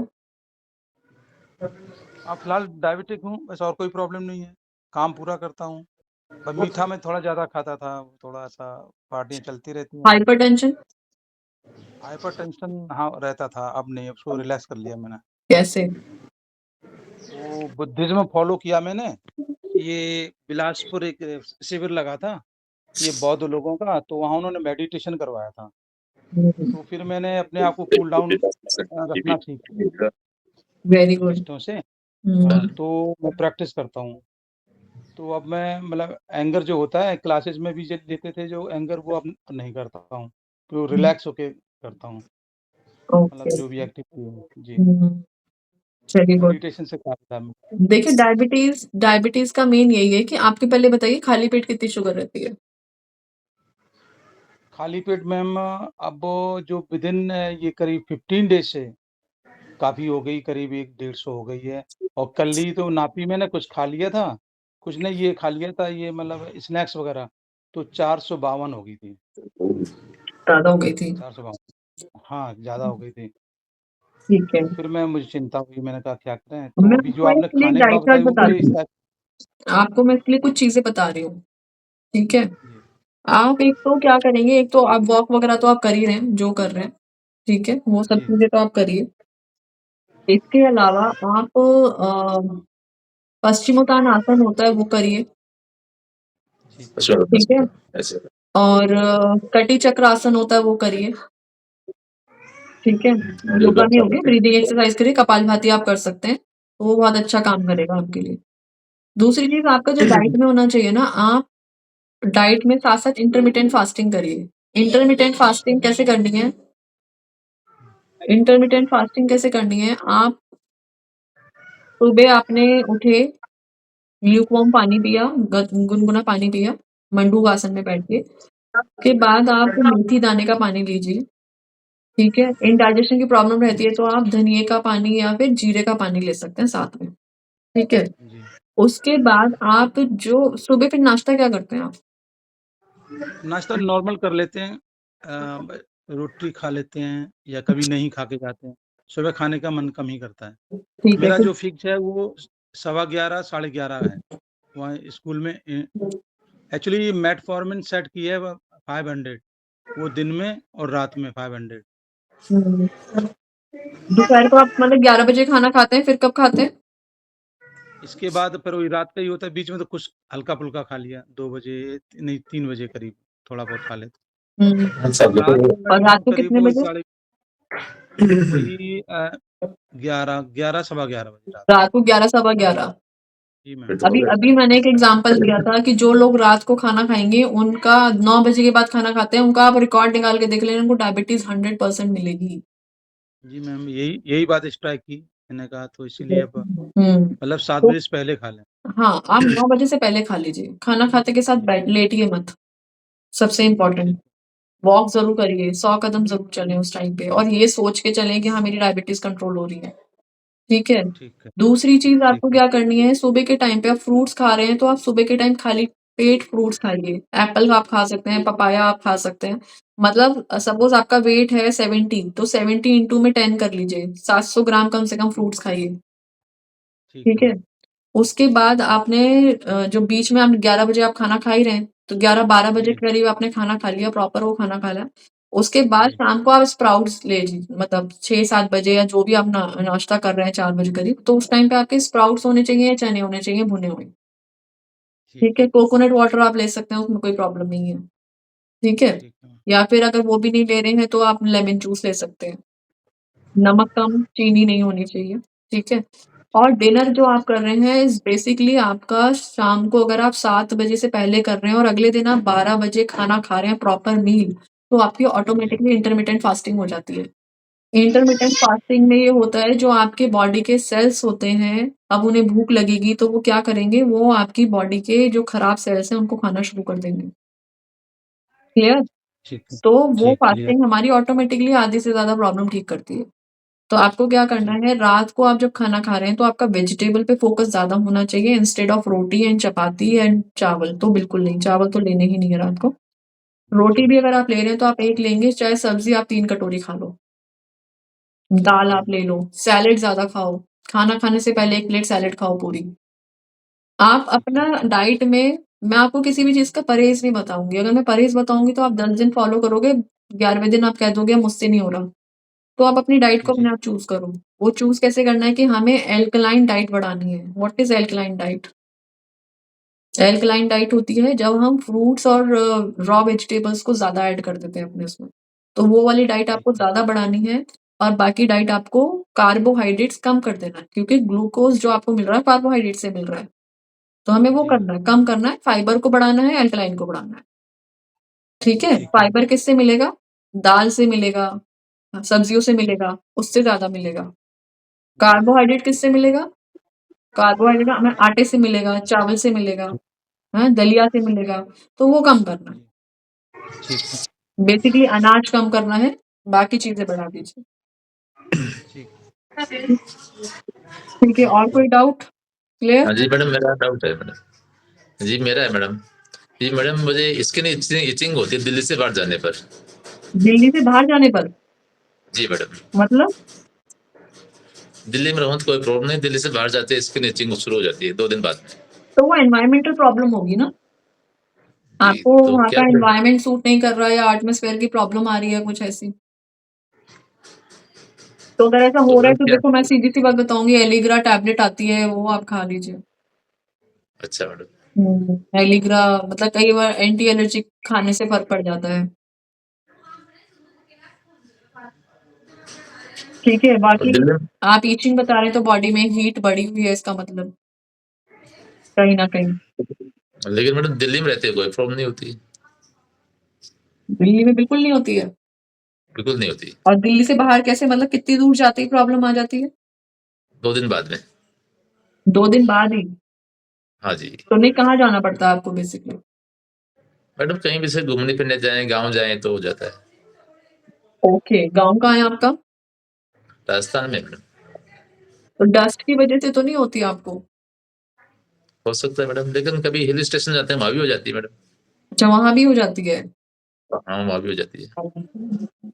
ऐसा कुछ कह नहीं सकते लेकिन फिर भी अगर ऐसा होता है तो एलिग्रा आप खा सकते हैं। एलिग्रा। ठीक है मैडम। ठीक थैंक है। You madam. चलिए आप बाइंड अप करें फिर, टाइम मेरे ख्याल से हो ही गया है। ठीक है, होपफुली आपको समझ में आया होगा। बाकी मैं कुछ पिक्चर्स आपको भेज रही हूँ, जो-जो मैंने आज कराया उसको आप एक बार गो थ्रू कर लेना। ठीक है? Thank you thank you ma'am. Ma'am thank you okay, ma'am bye bye, take care. Goodbye ma'am जी thank you so much. Thank you, madam. Thank you. Okay.